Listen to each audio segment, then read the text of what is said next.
அனைவருக்கும் வணக்கம் மாஸ்டர்ஸ். இன்னைக்கு நான் என்ன சொல்ல போறேன்னா, யுத்தனேஷியா, அதுக்கப்புறம் குளோனிங் அண்ட் ரையோனிக்ஸ், இது மூணுத்தை பத்தி தான் இங்க நான் இன்னைக்கு பேச போறேன். ஏன்னா இந்த யுத்தனேஷியானா என்ன அப்படின்னு கேட்டிங்கன்னா, அது வந்து கருணை கொலை சொல்லுவாங்க தமிழ்ல, மர்சி கில்லிங் அப்படிங்கிறது. ஸோ இந்த மாதிரி இந்த மர்சிங் கில்லிங் பத்தி நம்மளுடைய ஹையர் செல்ஃப் மனித குலத்துக்கு என்ன சொல்ல விரும்புது அப்படிங்கிறத இங்க விளக்கி சொல்ல போறேன். இப்போ ஒரு பேஷண்ட் எடுத்துக்கோங்க. அந்த பேஷண்ட் வந்து கோமால இருக்காரு. பல வருஷமா அந்த பேஷண்ட் வந்து கோமால இருக்காரு. இல்ல ஒரு சில பேஷண்ட் பார்த்தீங்கன்னா ஒரு ஆக்சிடென்ட் ஆகி பேரலைஸ் ஆகி ரொம்ப ஒரு மோசமான நிலைமையில வந்து அந்த ஹாஸ்பிட்டல்ல அட்மிட் ஆயிருப்பாங்க. பயங்கரமான ஒரு வலியிலையும் வேதனையும் அனுபவிச்சுட்டு இருப்பாங்க. ஸோ இந்த பேஷண்ட் படுற கஷ்டத்தை பார்க்க முடியாம சொந்தக்காரங்க அவங்களுடைய லவ்டு ஒன்ஸ் என்ன முடிவுக்கு வருவாங்கன்னா, ஐயோ பாவம் அவங்க இவ்வளோ கஷ்டப்படுறாங்களே, அவங்கள வந்து இந்த கருணை கொலை செஞ்சிடலாம் அப்படிங்கிற மாதிரி யோசிச்சு அவங்க ஒரு முடிவுக்கு வந்து அதை செய்வாங்க. டாக்டரும் வந்து அதுக்கு வந்து ஒரு லீத்தல் இன்ஜெக்ஷன் கொடுத்து அவங்களுக்கு அந்த விஷயத்த செஞ்சு முடிப்பாங்க. ஸோ இந்த விஷயம், அதாவது இந்த கருணை கொலை யுத்தனேஷியா அப்படிங்கிறது வந்து சில நாடுகள்ல லீகலா ஆக்கப்படலை. ஒரு சில நாடுகள்ல லீகலா இருக்கு, ஒரு சில நாடுகள்ல இது லீகலா ஆக்கல. ஏன்னா இது வந்து ஒரு கொலைக்கு சமம் அப்படிங்கிறதுனால. ஸோ இப்ப பாத்தீங்கன்னா, சில நாடுகள்ல இதுக்கு என்ன பண்றாங்கன்னா, கவர்மெண்ட்டுக்கு வந்து போனஸ் கொடுக்குறாங்க. அதாவது சாரி, டாக்டருக்கு வந்து இதை செய்யறதுக்கு போனஸ் கொடுக்குறாங்க. அந்த கவர்மெண்ட்டே இந்த மாதிரி செய்யுது. இப்போ ஒரு பேஷண்ட் ஹாஸ்பிட்டல்ல பல வருஷமா இந்த மாதிரி கோமால அட்மிட் ஆகி அவருக்கு ட்ரீட்மெண்ட் எத்தனை வருஷமா கொடுத்துட்டு இருப்பாங்க. பட் டாக்டர்ஸ்க்கு ஹோப்பே இருக்காது. இந்த பேஷண்ட் திரும்பி வந்து நினைவுக்கு வருவாங்க, சரியாவாங்க அப்படிங்கிற அந்த ஹோப் வந்து டாக்டருக்கு கண்டிப்பா இருக்காது. ஸோ அதனால டாக்டர் என்ன முடிவு எடுப்பாரு, பேசாம இன்ஜெக்ஷன் போட்டுடலாம், லீத்தல் இன்ஜெக்ஷன் போடலாம் அப்படிங்கிற மாதிரி போட்டு அந்த பேஷண்ட்டை உயிரை எடுத்துருவாங்க. ஸோ அந்த மாதிரி அந்த டாக்டர் முடிவெடுத்து செஞ்சா அந்த டாக்டருக்கு வந்து போனஸ் கொடுக்கப்படும் அப்படின்னு ஒரு சில கண்ட்ரீஸ்ல இருக்கான். ஸோ இதை வந்து தவிர்க்கணும். ஏன்னா டாக்டர் வந்து இதை அட்வான்டேஜா எடுத்துக்கலாம். ஒருவேளை அந்த பேஷண்ட் ஒரு 10 வருஷம் கூட கழிச்சு கூட சரியானாலும் ஆகலாம், ஞாபகத்துக்கு வந்தாலும் வரலாம். ஸோ அதனால இந்த மாதிரி விஷயங்கள் எல்லாம் செய்யக்கூடாது அப்படிங்கிற மாதிரி நம்மளுடைய ஹையர் செல்ஃப் வந்து சொல்லுது. அது மட்டும் இல்ல, இது இவங்க எல்லாம் என்ன பார்த்தீங்கன்னா கம்பேஷன், டிக்னிட்டி, இவங்க வந்து ஒரு ஏதோ ஒரு பெரிய நல்ல விஷயம் செய்யற மாதிரி ஒரு உயிரை எடுக்கிறாங்க. ஆக்சுவலா அந்த பேரே நம்ம வந்து என்ன சொல்றோம், கருணை கொலை அப்படின்னு சொல்றோம். ஸோ இது வந்து ஒரு மர்டருக்கு ஈக்குவல் தான், இது ஒரு மர்டர் தான் அப்படிங்கிற மாதிரி ஹையர் செல்ஃப் சொல்லுது. ஒரு டாக்டர் வந்து முடிவெடுத்து ஒரு பேஷண்ட்டுக்கு வந்து அந்த இன்ஜெக்ஷன் போடுறதுங்கிறது ஒரு மர்டர் பண்றதுக்கு சமம்.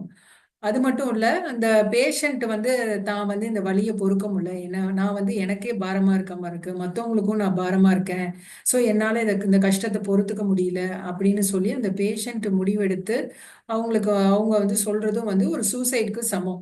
ஸோ இது ரெண்டுமே வந்து பண்ணக்கூடாது. ஏன்னா அந்த சோல், அந்த பாடியில இருக்க சோல் வந்து இந்த பூமிக்கு வந்ததே கர்ம பலனை வந்து கழிக்கிறதுக்காக, கர்ம கடனை கழிக்க. ஸோ இவங்க இந்த மாதிரி பண்றதுனால என்ன ஆயிடுது அப்படின்னு பாத்தீங்கன்னா, அவங்களுடைய கர்மாவை முழுசா அனுபவிச்சு முடிக்க விடாம பாதியிலே அவங்கள வந்து கொலை செய்யறாங்க. ஸோ அப்ப என்ன ஆகும், அந்த சோல் வந்து அந்த கார்மிக் சஃபரிங்கை முடிக்காம போறதுனால ஸ்பிரிட் வேர்ல்டுல அது பாட்டுக்கு சுத்திட்டே இருக்கும். இது வந்து நம்ம தடை செய்யணும், இந்த மாதிரி வந்து பண்ணக்கூடாது. ஏன்னா அவங்க போன ஜென்மத்துல செஞ்ச கர்மாவை அனுபவிக்கிறதுக்கு தான் இந்த மாதிரி ஒரு கோமால இருந்தோ இல்ல அவங்க ஒரு ஆக்சிடென்ட் ஆகியோ அந்த வேதனையை அனுபவிக்கணும் அப்படிங்கிறதுக்காக தான் அந்த விஷயம் நடந்திருக்கும். அதை நம்ம வந்து தடுக்க கூடாது. இது வந்து அந்த பேஷண்ட்டுடைய கர்மால வந்து நம்ம தலையிடுறதுக்கு சமம், அதனால இதை செய்யக்கூடாதுங்கிற மாதிரி ஹையர் செல்ஃப் சொல்லுது. அது மட்டும் இல்ல, இப்ப கோமான்னு எடுத்துக்கிட்டீங்கன்னா ஒரு சில பேஷண்ட் வந்து கோமால மட்டும் இருப்பாங்க, without life support. Life support இல்லாம, அந்த வென்டிலேட்டர் இல்லாம. ஒரு சில பேஷண்ட் வந்து வென்டிலேட்டரோட இருப்பாங்க, அவங்கள வந்து பிரெயின் டெட் அப்படின்னு சொல்லுவாங்க பாத்தீங்களா. ஸோ இப்போ இந்த வென்டிலேட்டர் இல்லாத கோமா பேஷண்ட் எடுத்துக்கிட்டீங்கன்னா, பல வருஷமா இருந்து திடீர்னு ஒரு நாள் வந்து ஞாபகம் அவங்களுக்கு வரும், கோமால இருந்து வெளில வருவாங்க. பாத்தீங்கன்னா சில பேர் 10 வருஷம் கழிச்சு கூட ஞாபகத்துக்கு வந்திருக்காங்க. ஸோ அங்க என்ன நடக்குது அப்படின்னு பாத்தீங்கன்னா, அவங்க கோமா ஸ்டேஜுக்கு போனோடனே அவங்க சோல் வந்து பாடியை விட்டு வெளியில போயிடும். ஸோ எங்க போயிடும், ஸ்பிரிட் வேர்ல்டுக்கு போயிடும். அது ஸ்பிரிட் வேர்ல்ட்ல கொஞ்ச நாள் இருந்து அது செலஸ்டியல் வேர்ல்டுக்கு போயிட்டு அங்க இருந்து கொஞ்ச நாள் இருந்துட்டு அதுக்கப்புறம் திரும்பி ஸ்பிரிட் வேர்ல்டுக்கு வந்து திருப்பி இந்த ஹியூமன் பாடிக்குள்ள வந்து வந்து இருந்துரும். ஸோ அப்படி அந்த ஹியூமன் பாடிக்குள்ள அது வந்த பிறகு ஹீலிங் வந்து ரொம்ப ஃபாஸ்டா நடக்க ஆரம்பிச்சிடும். அதனாலதான் அவங்க வந்து ஞாபகம் வந்து எந்திரிப்பாங்க பல வருஷம் கழிச்சு. இதுதான் அங்க நடக்குது. பட் டாக்டர்ஸ்க்கு வந்து இவங்க வருவாங்களா இல்லையான்னு டாக்டர்ஸ்க்கே நம்பிக்கையே இழந்திருப்பாங்க. 10 இயர்ஸ் கிட்ட இவ்வளோ வருஷம் ஆன பிறகு அவங்களுக்கு அந்த நம்பிக்கை விட்டு போயிடும். ஸோ அப்படி இந்த மாதிரி மிராக்கிள்ஸ் எல்லாம் கூட நடந்திருக்கு. ஸோ அதுக்கு என்ன இங்க நடக்குதுன்னா இந்த சோல் இந்த மாதிரி போயிட்டு வர்றது தான் காரணம். இது வந்து பாத்தீங்கன்னா சில டாக்டர்ஸ் எல்லாம் நம்ப மாட்டாங்க. சோல் மேல நம்பிக்கை இல்லாதவங்க இதெல்லாம் நம்பவே மாட்டாங்க. பட் அதுதான் இங்க நடக்குது அப்படிங்கிறாங்க. ஸோ இது வந்து அந்த சோல் வந்து அதோட கர்ம பலனை அனுபவிக்கிறதுக்காக திரும்பி வந்து பாடியில வந்து சேர்ந்துரும் அப்படிங்கிறது தான். ஸோ இதுவே இந்த வென்டிலேட்டர்ல இருக்கு பாத்தீங்களா, அந்த அந்த மனுஷங்க வந்து என்னன்னா அவங்கள வந்து அந்த வென்டிலேட்டரை விட்டு எடுத்துடலாம். ஸோ அந்த வென்டிலேட்டர்ல அவங்க இருக்கிற வரைக்கும் அவங்களோட ஆர்கன்ஸ் எல்லாம் ஃபங்க்ஷன் ஆகிட்டே இருக்கும். அவங்களோட ஹார்ட் பீட் ஆகும். ஆர்டிஃபிஷியலா அது வந்து இயக்கிட்டு இருக்கும் உடம்பு. பட் ஆல்ரெடி பிரெயின் டெட்டுங்கும் போது எந்த சிக்னலுமே பாடிக்கு கிடைக்காது. அமெரிக்கால வந்து நியூராலஜிஸ்ட் எல்லாம் இது பிரெயின் டெட்டுங்கிறது ஒரு டெத்துன்னு தான் கன்சிடர் பண்றாங்க. பட் சில பேர் வந்து ஆர்கனை டொனேட் பண்ணணுன்றதுக்காக அவங்க வென்டிலேட்டர்ல வச்சிருப்பாங்க. அது வந்து ஒரு ஃபியூ வீக்ஸ் கூட அவங்க பாடியில இருக்க ஆர்கன்ஸ் வந்து நல்லா ஒரு மாதிரி இயங்கிட்டு இருக்குமா ஃபியூ வீக்ஸ்க்கு. ஸோ இந்த மாதிரியான பேஷண்ட்டுடைய இதை வந்து நம்ம எடுத்துடலாங்களாங்க. ஏன்னா அது வந்து நேச்சுரல் டெத்து தான். அவங்க வந்து அவங்களுடைய கர்மாவை அனுபவிச்சுட்டு தான் போயிருக்காங்கன்றது நம்ம ஹையர் செல்ஃப் சொல்லுது. ஸோ அதனால அது தப்பு இல்லை. வென்டிலேட்டர்ல வச்சு அதை எடுக்கிறது வந்து தப்பு இல்லைங்கிற மாதிரி சொல்றாங்க. ஓகேங்களா மாஸ்டர்? ஸோ இந்த மாதிரி வந்து சோல் இந்த மாதிரி விஷயத்தெல்லாம் பண்ணிட்டு இருக்கு. ஆனா அந்த சமுதாயத்துக்கு வந்து இது இந்த செலஸ்டியல் வேர்ல்டை பத்தியோ ஸ்பிரிட் வேர்ல்டை பத்தியோ போதுமான அளவுக்கு அவங்களுக்கு நாலேஜ் இல்லாதனால இந்த மாதிரி எல்லாம் செஞ்சுட்டு இருக்காங்கங்கிறது சொல்றாங்க. அடுத்தது இப்போ பாத்தீங்கன்னா குளோனிங் எடுத்துக்கிட்டீங்கன்னு வச்சுக்கோங்களேன். குளோனிங் பத்தி நீங்க நிறைய கேள்விப்பட்டிருப்பீங்க. பல வருஷத்துக்கு முன்னாடியே இந்த குளோனிங் பத்தி நிறைய விஷயங்கள் எல்லாம் வந்துச்சு நியூஸ்ல. இதை பத்தி நம்ம ஹையர் செல்ஃப் என்ன சொல்லுது அப்படின்னு பாத்தீங்கன்னா, அமெரிக்கால நிறைய பேர் இந்த விஷயத்த பண்ணியிருக்காங்க. சில சயின்டிஸ்டுங்க எல்லாம் பண்ணி இதுல வெற்றியும் கிடைச்சிருக்கு அவங்களுக்கு. ஸோ இந்த மாதிரி இந்த ஜெனட்டிக் இன்ஜினியரிங் எல்லாம் சேர்ந்து ஒரு ஷீப்பை வந்து குளோனிங் பண்ணி அதுல சக்சஸ் ஆயிருக்காங்க. அதுல சக்சஸ் ஆன பிறகு கவர்மெண்ட் கிட்ட இந்த மாதிரி ஹியூமன் பீயிங்ஸையும் நம்ம குளோனிங் பண்ணலாம் அப்படிங்கிற மாதிரி கேட்டிருக்காங்க. பட் அமெரிக்கால அந்த டைம்ல இருந்த பிரசிடென்ட் பாத்தீங்கன்னா கிளின்டன் தான். ஸோ அவர் வந்து இது வந்து ஒரு பெரிய ரிஸ்க். இந்த மாதிரி குளோனிங் வந்து மனித சமுதாயத்துக்கு வந்து நல்லது செய்யாது. இது பெரிய ஆபத்துல கொண்டு போய் விடும் அப்படின்னு அவர் ரிஜெக்ட் பண்ணிட்டாரு. அதுக்கெல்லாம் ஃபண்டு நான் தர மாட்டேன்ற மாதிரி சொல்லிட்டாரு.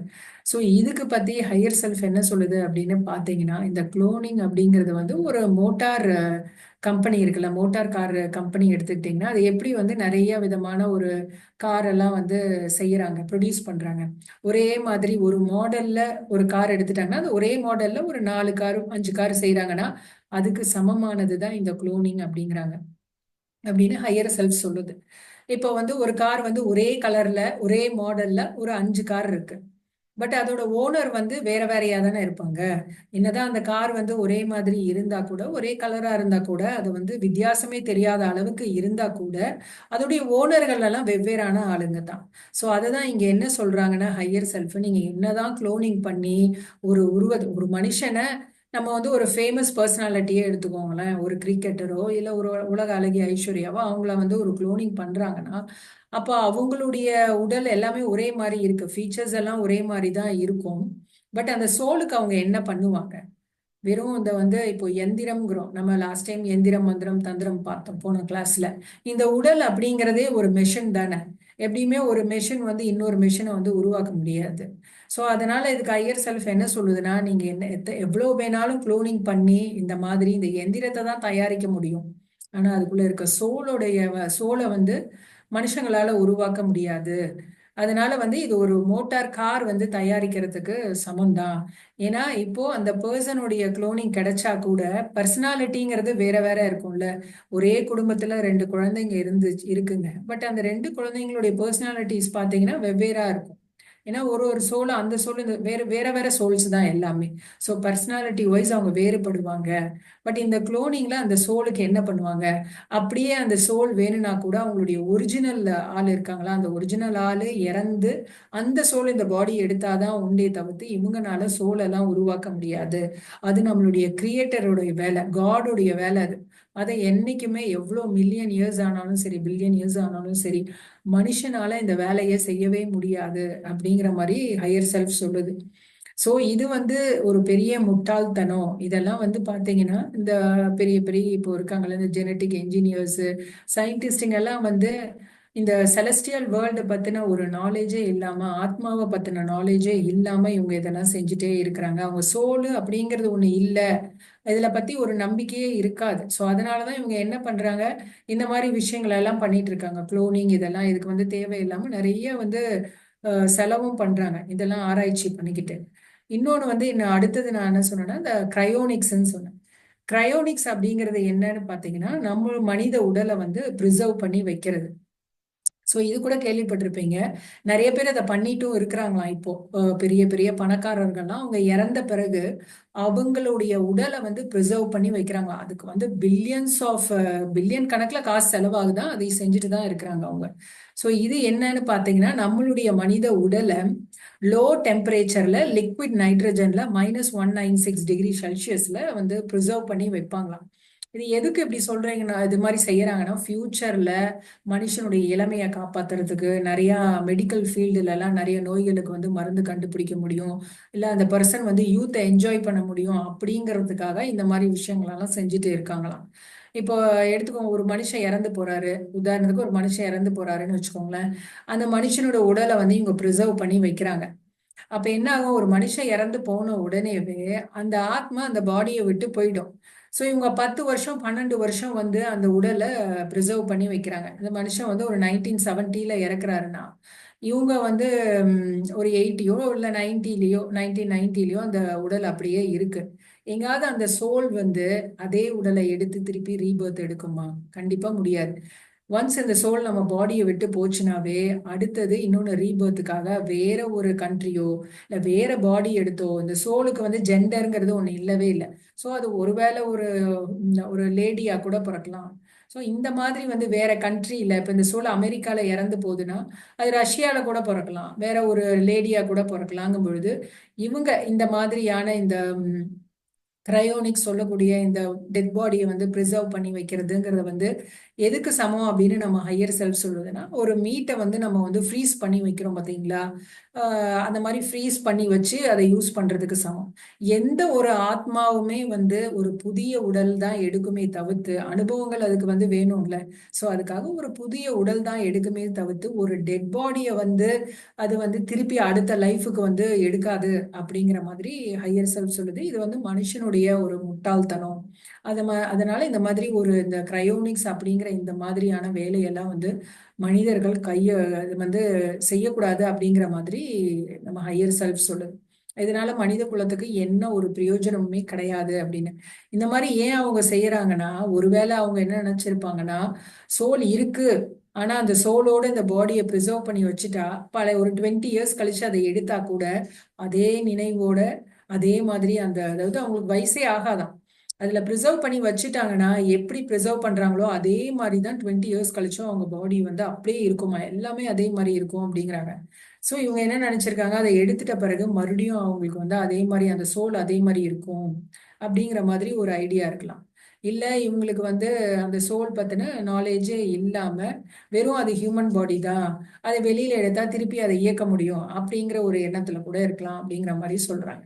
ஸோ இந்த மாதிரி விஷயம், இந்த மாதிரி முட்டாள்தனத்தை மனிதர்கள் கைவிடணும் அப்படிங்கிறத நம்ம ஹையர் செல்ஃபோடைய மெசேஜ். நம்ம இந்த பூமியில வந்து பர்பஸே என்னன்னா, நம்மளுடைய கர்ம கடனை வந்து கழிக்கிறதுக்காக தான் வந்திருக்கோம், நல்லது செய்யறதுக்காக தான் வந்திருக்கோம், லெசன் லேர்ன் பண்றதுக்காக தான் வந்திருக்கோம். இந்த விஷயம் வந்து சயின்டிஸ்டுங்கெல்லாம் வந்து நம்ம எவ்வளவுதான் சொன்னா கூட ஏத்துக்கவே மாட்டாங்களாம். ஏன்னா அவங்களுடைய ஈகோவும் அவங்களுடைய ப்ரைடும் வந்து இதை நம்பவே வைக்க விடாது. இது எல்லாமே அவங்க பொய் அப்படின்னு தான் சொல்லுவாங்களாம், இதை ஏத்துக்க மாட்டாங்களாம். ஸோ இப்போ நம்ம வந்து டாக்டர் மைக்கேல் நியூட்டன் எடுத்துக்கோங்க, சோல் பத்தி எத்தனையோ சொல்லியிருக்காங்க. ஸோ முன் ஜென்மத்துல வந்து எப்படி அந்த சோல் வந்து என்னெல்லாம் அனுபவிச்சிருக்கு, என்ன கஷ்டத்தை பார்த்துருக்குங்கிறதெல்லாம் வந்து மைக்கேல் நியூட்டன் வந்து அவருடைய புத்தகத்துல சொல்லியிருக்காரு. ஸோ அதுல ஒரு இதுல பாத்தீங்கன்னா, ஒரு ஹஸ்பண்ட் அண்ட் ஒய்ஃப் இருக்காங்க. அதுல வந்து ஹஸ்பண்ட் வந்து அவங்க ஒய்ஃபை ரொம்ப ரொம்ப நேசிச்சிருக்காரு. ஸோ ஒரு நாள் அவர் இறந்தும் போயிடுறாரு. அப்போ இறந்து போன பிறகு அந்த ஹஸ்பண்டோட சோல் வந்து அந்த பாடி விட்டு வெளியில போயிடுது. இந்த ஒய்ஃப் வந்து அவங்க ஹஸ்பண்ட் பாடி முன்னாடி உட்காந்துட்டு அவ்வளோ அழுகுறாங்க, ரொம்ப மன வருத்தத்தோட இருக்கிறாங்க. அதாவது அவங்களுக்கு துக்கம் தாங்க முடியல. அப்படி ஒரு குழப்பமான மனநிலை, அப்படியே அவங்க எனர்ஜியே இல்லாம சோர்ந்து போய் ரொம்ப ஒரு கஷ்டத்துல உட்கார்ந்து அப்படி அழுதுட்டு இருக்காங்க அவங்களுடைய ஹஸ்பண்டுடைய பாடி முன்னாடி உட்கார்ந்துகிட்டு. இத வந்து அவங்க ஹஸ்பண்ட் வந்து பாக்குறாரு. ஏன்னா அவர் சோல் வந்து வெளியில அந்த இடத்துல நின்னுகிட்டே இருக்கு. இவரால போ முடியல விட்டுட்டு. ஏன்னா ஒய்ஃப் வந்து இவ்ளோ ஒரு துக்கத்துல இருக்காங்களே, நான் எப்படி போவேன் அப்படிங்கிற மாதிரி அவரு வந்து அந்த இடத்த விட்டு நகராம அப்படியே இருந்துட்டே இருக்காரு. நான் எப்படியாவது வந்து என்னோட ஒய்ஃபை சமாதானப்படுத்தணும், இப்படி படுத்துனாதான் என்னால இந்த இடத்த விட்டு போக முடியுங்கிற மாதிரி அந்த சோல் அங்க இருக்கு. பட் இவரை வந்து கூப்பிட்டு போறதுக்கு வந்து ஆஸ்ட்ரல் வேர்ல்டு வந்து ஆல்ரெடி இன்னொரு சோல் நிக்குது இவரை கூப்பிட்டு போறதுக்காக. பட் இவரால வந்து போக முடியல. இவர் வந்து எப்படி இந்த அவங்க ஒய்ஃபை சமாதானப்படுத்தணும்னு யோசிச்சுட்டே இருக்காரு. ஸோ அப்போ அவர் என்ன பார்க்கறாருன்னா, அவருடைய ஃபேவரட் மோதிரம் ஒன்று இருக்கு டிராவர்ல. ஸோ அந்த டிராவர்ல அவருடைய ஃபேவரட் மோதிரம் ஒரு பாக்ஸ்குள்ள இருக்கு. அதுக்கப்புறம் இவருடைய அவங்க ஒய்ஃப் பக்கத்துல ஒரு கேண்டில் ஒன்று எரிஞ்சிட்டு இருக்கு. ஸோ இவர் என்ன நினைக்கிறாருன்னா, நம்ம ஒய்ஃப் அவன் மனசை வந்து தெளிய வைக்கணும், அவங்களுக்கு வந்து ஒரு எனர்ஜி கொடுக்கணும். ஏன்னா அவங்க அவ்வளோ டல்லா இருக்காங்க. ஸோ அதனால அவங்களுக்கு வந்து நம்ம எனர்ஜி கொடுக்கணும்னா ஏதாவது ஒரு வழி மூலியமா அவங்களுக்கு கொடுக்கணும். ஸோ அவர் என்ன யோசிக்கிறாருன்னா, அந்த நெருப்பு அங்க எரிஞ்சிட்டு இருக்கு. அந்த நெருப்பு எரியும் போது அது லேசா அப்படி அசையுது. அந்த நெருப்பு. ஸோ அது மூலியமா இவர் என்ன பண்றாரு, நெருப்பு மூலியமா அந்த வைப்ரேஷன் கிரியேட் பண்ணி அந்த வைப்ரேஷன் அவருடைய ஃபேவரட் மோதிரத்துல போய் ரீச் ஆகுது.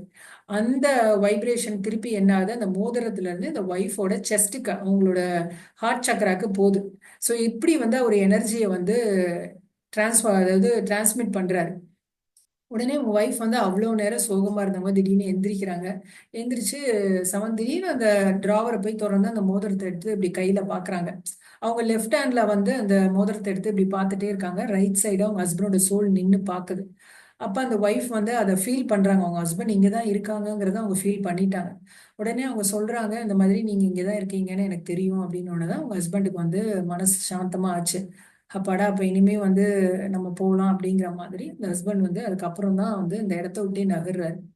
எப்பவுமே பாத்தீங்கன்னா ஒருத்தர் நமக்கு வந்து ரொம்ப ரொம்ப பிரியமானவங்க, நம்ம மேல ரொம்ப அன்பு வச்சிருக்கிறவங்க வந்து இறந்துட்டாங்கன்னா அவ்வளவு சீக்கிரம் நம்மளை விட்டு போக மாட்டாங்களாம். அவங்களுடைய சோல் வந்து கொஞ்ச நாள் நம்ம கிட்ட இருக்குங்கிறாங்க, நம்ம இருக்கிற இடத்த சுத்தி இருக்கும் அப்படின்னு. நம்மளை சமாதானப்படுத்தாம அது போகாது அப்படிங்கிற மாதிரி பல வகையில சில சமயம் அவங்க வந்து நமக்கு உதவி செய்யறதுக்கும் வருவாங்க அப்படிங்கிற மாதிரி டாக்டர் மைக்கேல் நியூட்டன் வந்து அவருடைய புத்தகத்துல சொல்லியிருக்காங்க. ஸோ இதெல்லாம் வந்து சோல் அப்படிங்கிறது ஒன்று இருக்கு. அது இந்த மாதிரி விஷயங்களை எல்லாம் செய்யும். இந்த செலஸ்டியல் வேர்ல்டு பத்தி, ஸ்பிரிட் வேர்ல்டு பத்தி நம்ம நிறைய தெரிஞ்சுக்கணும். அதே மாதிரி நம்ம ஆரா பத்தி சொன்னேன். ஆரா வீக்கா இருந்துச்சுன்னா தான் அந்த ஈவில் சோல்லாம் நம்ம பாடியில என்டர் ஆகும். இந்த பத்தின நாலேஜ் எல்லாம் சில பேர் வந்து ஏத்துக்கவே மாட்டாங்க. ஏன்னா அவங்களுடைய ஈகோ அதை ஏத்துக்க விடாம தடுக்கும் மாஸ்டர்ஸ். ஓகே, அவ்வளவுதான். இதுதான் நான் சோல் பத்தி உங்களுக்கு சிலதெல்லாம் ஷேர் பண்ணணும்னு நினைச்சேன். ஓகே மாஸ்டர்ஸ், இதுல ஏதாவது கேள்விகள் இருந்தா நீங்க கேட்கலாம் மாஸ்டர்ஸ். தேங்க்யூ. ரொம்ப அருமையா தெளிவா இருந்தது மாஸ்டர், சாந்தினி மாஸ்டர். ரொம்ப தேங்க்யூ. சூப்பர். நல்ல தேவையான சப்ஜெக்ட். ஆத்மாவோட பேஸ் கான்செப்டே இதுதான். நிறைய பேருக்கு குழப்பம் இருந்திருக்கும். எவ்வளவு நல்லா அழகா சூப்பரா மூணு மூணு இது எடுத்துக்கிட்ட விஷயம் ரொம்ப நல்லா இருந்தது. Thank you. Thank you. Thank you so much master. Masters, வேற ஏதாவது கேள்விகள் இருக்கா சொல்லுங்க. இதுல கேள்வி கேட்கறதுக்கே ஒண்ணும் இல்ல. ரொம்ப நல்லா தெளிவா சொன்னமா, ரொம்ப நல்லா இருந்துச்சு. ரியலாவே ஓகே. ரியலா நல்லா இருந்துச்சு. இதுல ஒன்றும் பெரிய டவுட் இருக்காது. ஏன்னா இது வந்து டாபிக் அந்த மாதிரி. அதான் கதையாட்டம் ரொம்ப நல்லா இருந்துச்சு. ஓகே. சரியா? அதான் இது பத்தின கொஞ்சம் நாலேஜ் நம்மளும் தெரிஞ்சுக்கலாம். ஏன்னா எனக்கே இப்ப அது அந்த புக்ல படிச்ச பிறகுதான் எனக்கு தெரிஞ்சது இந்த கிரியோனிக்ஸ் பத்தி இப்படி எல்லாம் இருக்காங்களே அப்படின்னு. அதான். இது ஒரு தடவை வம்சிதர் சாரும் கன்னடு மாஸ்டர் ஒருத்தவங்களும் வந்து ஹைலி சீனியர் அவங்க சொன்ன இந்த ஆர்கன் டொனேஷன் வந்து நல்லது கிடையாது. அது வந்து அடுத்த விட நம்ம பிசிக்கல் பாடி வாங்கும்போது நமக்கு அது சேலஞ்சா இருக்கும்னு சொன்னாங்க. பிசிக்கல் சேலஞ்சா இருக்குமா பாடி டிசைன்ல. நம்ம இங்க ஆர்கன் டொனேட் பண்ணும்போது அது வந்து எனர்ஜி பாடியில உள்ளதும் நம்மளோட இது போயிருமா, அங்க டிஸ்கனெக்ட் ஆயிடுமா. நம்ம கண்டியோ இங்க கொடுக்கப்பட்ட விஷயங்கள் சில விஷயங்கள் எடுத்துட்டு வராது வந்து அங்க டிஸ்கனெக்ட் ஆகுமா. சோ அதை பத்தி டீட்டெயிலா பேசணும். ஆனா இது பத்தாவது டைம் சொல்லி இந்த ஒரு வேர்டு மட்டும் தான் சொன்னாங்க. இதுக்கு மேற்கொண்டு அவங்க அதை பத்தி டிஸ்கஸ் பண்ணல அந்த டைம்ல. அதனால வம்சீதர் சார் சொல்லி நான் கேட்டிருக்கேன், இதுவும் ஆர்கன் டொனேஷன் வந்து நல்லது கிடையாது, பண்ணாதீங்க ம். அது ஒரு கர்மாவுடைய ரியாக்ஷன். அது எப்படியோ அதை அப்படியே விட்டுறதுதான் பெட்டர். நீங்க அது வந்து மத்த நிறைய பேர் பண்றோம் தானே, பிளட் டொனேஷன் அது இதுன்னு. சோ அதெல்லாம் தேவையே இல்லை. அது வந்து இது இப்படிதான் இருக்கணும் இருக்கு. அதை அவங்களா முயற்சி எடுத்தா மாத்தணுமே தவிர்த்து நம்ம ஒரு டொனேட் பண்ணி நம்ம பாடி பார்ட்ஸை கொடுக்கறதுக்கு நமக்கு எந்த ரைட்ஸும் இல்லை அப்படின்னு சொல்லிட்டு. அது அடுத்த பர்த்ல அவங்களுக்கு பாதிக்குமா, அந்த சேலஞ்ச் ஆகுமா? அது கரெக்டா தான். இங்க அதை கொடுத்தவருக்கா அனுபவிக்காம. இல்ல ரிசீவருக்கான்னு தெரியல. 2 பேருக்குமே பாதிக்கும்னு நினைக்கிறேன். 2 ம். பேருக்குமே பாதிக்குங்கிற மாதிரி தான் சொன்னாங்க அவங்க. ஆனா ரொம்ப டைம் கம்மியா இருந்தனால அதோட அதை முடிச்சிட்டாங்க. அதுக்கப்புறம் இதை பத்தி யாருமே பேசல. அதனால அது தெரியாம போயிடுச்சு. அதான் எனக்கு கூட அது டவுட் இருக்கு. இந்த மாதிரி ஆர்கன் டொனேட் பண்ணும்போது சரி, அவங்களுக்கு ஏற்கனவே அவ்வளோ வருஷம் அந்த ஆர்கன் வேலை செஞ்சு அதுக்கப்புறம் அதை டொனேட் பண்ணும்போது அதுக்கப்புறம் அது எவ்வளவு நாள் அவங்கனால அவங்க பாடியில ஒர்க் ஆயிட்டு இருக்கும். இல்ல அது ஒர்க் ஆகும்பா. அதுக்கு Work வந்து ஆகும். அதுக்கு லிமிட்டே கிடையாது. ஆனா இது வந்து ஒரு மாதிரி திருடுற மாதிரி தானே. ம். அதுக்கு வந்து எந்த அட்டாச்மெண்ட்டும் கிடையாது. பாடி மெக்கானிசமுக்கு வந்து எந்த அட்டாச்மெண்டே கிடையாது. உங்க கண்ணத்துக்கு இன்னொருத்தருக்கு வச்சாலும் உங்க அம்மா அப்பாவை பார்த்து அது அவங்க அப்பா அம்மான்னு சொல்ல போறதே இல்லை. அந்த ம். பாடியோட அந்த அளவுக்கு அது டிட்டாச்சா தான் இருக்கு நம்மளை விட்டு. So okay. அது ரோபோ மெக்கானிக்கல் பார்ட்ஸ் மாதிரி தான். அந்த இப்ப நிறைய இதை வாங்கி வாங்கி மாத்தி மாத்தி போடுறாங்களா, அந்த மாதிரி தான். But okay. அது நமக்குன்னு டிசைன் பண்ணப்பட்டு நம்ம கார்மிக் கோட்டாக்கு தகுந்த மாதிரி அதுல டிசைனிங் இருக்கும். சோ அதை போய் இன்னொருத்தருக்கு ஒரு பர்சனலைஸ்டு ப்ராடக்ட்டை கொண்டு போய் இன்னொருத்தருக்கு போட்ட மாதிரி நம்ம ஏதோ முடிவெடுத்துலாம் பண்றோம்ல. அது ம். தப்புங்கிற மாதிரி சொன்னாங்க. இது எந்த அளவுக்கு இதுல இது இருக்கு, சயின்ஸ் இருக்கு, இல்ல இதுக்கு பின்னாடி என்ன ஸ்பிரிச்சுவாலிட்டி இருக்குங்கிறது கிளியரா தெரியாதனால நான் இதை பேசல. இன்னைக்கு நீங்க சொன்னதுனால எனக்கு அந்த இதை கேட்டேன். நான் அந்த மீட்டிங்ல 2 பேருமே கொஞ்சம் தான் சொன்னாங்க. 2 ஓகே. பேருமே ஹைலி சீனியர். பட் அதை பத்தி இன்னும் எலாபரேட்டா நம்ம போய் தேடுனா கண்டிப்பா கிடைக்கும் இன்ஃபர்மேஷன். மொத்தத்துல தேவையில்லாத வேலையை பார்க்காதீங்க, நேச்சருக்கு எதிராக பார்க்க வேண்டாம் அப்படின்னு நினைச்சாங்க. பட் இந்த மாதிரி ஆமா, இங்க ஆர்கனைசேஷன் நிறைய நிறைய பேர் இப்ப ஐயும் கூட டொனேஷன் பண்றாங்க சாக போகையில. அது வந்து அடுத்தவங்களுக்கு வைக்கும்போது அது வந்து கொடுத்தவங்கள பத்தி அதுக்கு தெரியவே தெரியாது இல்லையா. ஐ டொனேட் பண்றாங்கல்ல. படம் கூட ஒண்ணு வந்துச்சுன்னு நினைக்கிறேன். பார்த்திபன் டொனேட் பண்ணிருப்பாங்க. அந்த இவன் பார்ட் மாதிரி தானே, பார்ட்ஸ் மாதிரி தான். ஆமா. அதனால அந்த கொடுத்தவங்கள பத்தியோ அல்லது அந்த ஃபேமிலி பத்தியோ தெரியாது. அவங்க போறவங்களுக்கு அந்த ஐசைட் இருக்கும், அவ்வளவுதான். ஓகே. ஏதோ படம் ஞாபகம் இல்ல, அந்த இதுல பார்த்தேன் நான். ஓகே மாஸ்டர்ஸ், வேற ஏதாவது கேள்விகள் இருக்கா? அப்படி இல்லைன்னா நம்ம செஷன் எண்ட் பண்ணிக்கலாம். Okay, Soni master, Soni Sudhakar master unmute பண்ணிட்டு கேட்கலாம். வணக்கம் மாஸ்டர், ரொம்ப நல்லா இருந்துச்சு செஷன். Thanks. எங்க வீட்ல ஒரு எக்ஸ்பீரியன்ஸ் நடந்துச்சு மாஸ்டர், அதை ஷேர் பண்ணலாம்னு நினைச்சேன். என்னோட தம்பி வந்து சூசைட் பண்ணி இறந்துட்டான். ஆக்சுவலி 11 months ஆச்சு. அவன் வந்து எங்க அம்மாவோட தங்கச்சி வந்து எங்க வீட்டுல இருக்காங்க, சித்தி. அவங்க மூலமா கனெக்ட் ஆகி அவனுக்கு என்னெல்லாம் தோணுதோ, அவனுக்கு இப்போ இந்த எதுக்காக இறந்தேன் அந்த ரீசன்லாம் வந்து 2-3 வாட்டி வந்து அவன் சொல்லியிருக்கான். அதனால நான் என்ன பண்ணேன்னா, மெடிடேஷன் அவன் இறந்த உடனே நான் உடனே இம்மிடியட்டா நான் மெடிடேஷனுக்குள்ள வந்துட்டேன். அப்போ வந்து எனக்கு தெரிஞ்சதை வந்து நீங்களும் தியானம் பண்ணுங்க, இவன் நீங்க ரொம்ப லோ இதுல இருக்கனாலதான் அவன் வந்து உள்ள வாரான். அப்ப வரும்போது அவங்களுக்கு ரொம்ப தலைவலி, கொஞ்ச நேரம் எழும்ப முடியாது, அப்படிலாம் ரொம்ப கஷ்டப்படுவாங்க. இப்போ நல்ல எனர்ஜிய வந்த பிறகு கனவுல வந்து எதுவும் சொல்றேன்னு தவிர அவங்க கிட்ட கனெக்ட் ஆக முடியல. அத சொல்லணும். அந்த 6ஆம் லெவல் வந்து கூடி இருக்கு, அது தெரியுது, அவங்களுக்கே தெரியுது, சொல்லுவாங்க. ஆமா ஆமா, நம்ம வந்து தியானத்து மூலியமா கூட அவங்க கிட்ட நம்ம பேச முடியும்னு சொல்றாங்க. தியானம் ரொம்ப தீவிரமா பண்ணீங்கன்னா நம்மளுடைய லவ்ட் ஒன்ஸ் கிட்ட பேச முடியுங்கிறாங்க. இன்னொன்னு, அவங்க வந்து கொஞ்ச நாள் நம்மளை சுத்தி தான் இருப்பாங்க. ஒரு 16 days வந்து அவங்க நம்மளை சுத்தி இருப்பாங்கங்கிறாங்க. சோ அதுக்கப்புறம் ஸ்பிரிட் வேர்ல்டு இல்ல போய். மாஸ்டர், ஆல்ரெடி வீட்டுக்குள்ளே இருக்கிறது ரொம்ப தெரியுது. நான் அம்மா வீட்டுக்கு எப்பமாவது ஒரு வாடிதான் போவேன். அங்க போறது கொஞ்சம் மனசு இருக்காது, கஷ்டமா இருக்கும். பட் நான் அங்க போய் மெடிடேஷன் பண்ணும்போது ஈஸியா கனெக்ட் ஆகும். உள்ள இருந்து நடக்கிறது, என்ன நீ எப்ப பார்த்தாலும் தியானம் பண்ணிட்டு இருக்கானு அப்படி பேசுறது எல்லாமே எனக்கு தெரியும். அதனால எனக்கு இப்ப கொஞ்சம் மைண்ட்ல அந்த கவலை, ரொம்ப துக்கத்துல இருந்தேன். இப்ப சோல் தான் எல்லாருமே ஒரு என்ன சொல்ல, நம்ம உடம்பு ஒரு ஷர்ட் மாதிரிதான், நம்ம அப்பப்போ மாத்திரியல் ஒரு பிறப்பு இல்லல்ல. இந்த விஷயங்கள்லாம் அந்த மெடிடேஷன் வந்தப்பதான் ரொம்ப ஒரு கிளாரிட்டி கிடைச்சது. அதனால கொஞ்சம் அந்த மைண்ட் ரிலாக்ஸ் ஆயிடுச்சு. நான் வந்து பேசுவேன், கனெக்ட் ஆகும். சில நாள் மெடிடேஷன்ல இருக்கும் போதே வந்து கிளியரா அப்படி அழகா ஹாப்பியா, இங்க எல்லாரும் ஃபேமிலில அழுதுட்டு இருக்காங்க, அவன் ரொம்ப ஹாப்பியா இருக்கிறான். அது தெரியுது, அந்த சோல் தெரியுது. நான் ஃபர்ஸ்ட் ஸ்டார்டிங்ல இருந்தே வந்து தியானம் பண்ணுனதே நான் அவங்ககிட்ட கனெக்ட் ஆகுதுதான். எதுக்கு என்னை விட்டு போனா, உனக்காக இவ்வளவு கஷ்டப்பட்டேன். ஏன்னா ஏஜ் ஆயிடுச்சு, 37 ஆனோடனே மேரேஜ் நடக்கலன்னு சொல்லக்கூடிய ஒரு ஃபீல்ல பண்ணிட்டான். ஒரு செகண்ட்ல இப்ப சூசைட் அட்டன் பண்ண 1/2 மணி நேரத்துலயே அவன் வந்து இறந்துட்டான். நம்ம ஒண்ணுமே பண்ண முடியல. அது ரொம்ப குற்ற உணர்ச்சி இருக்கு. கொஞ்ச நாள் வந்து அழுதுட்டே இருந்தேன், நான் தெரியாம பண்ணிட்டேன்.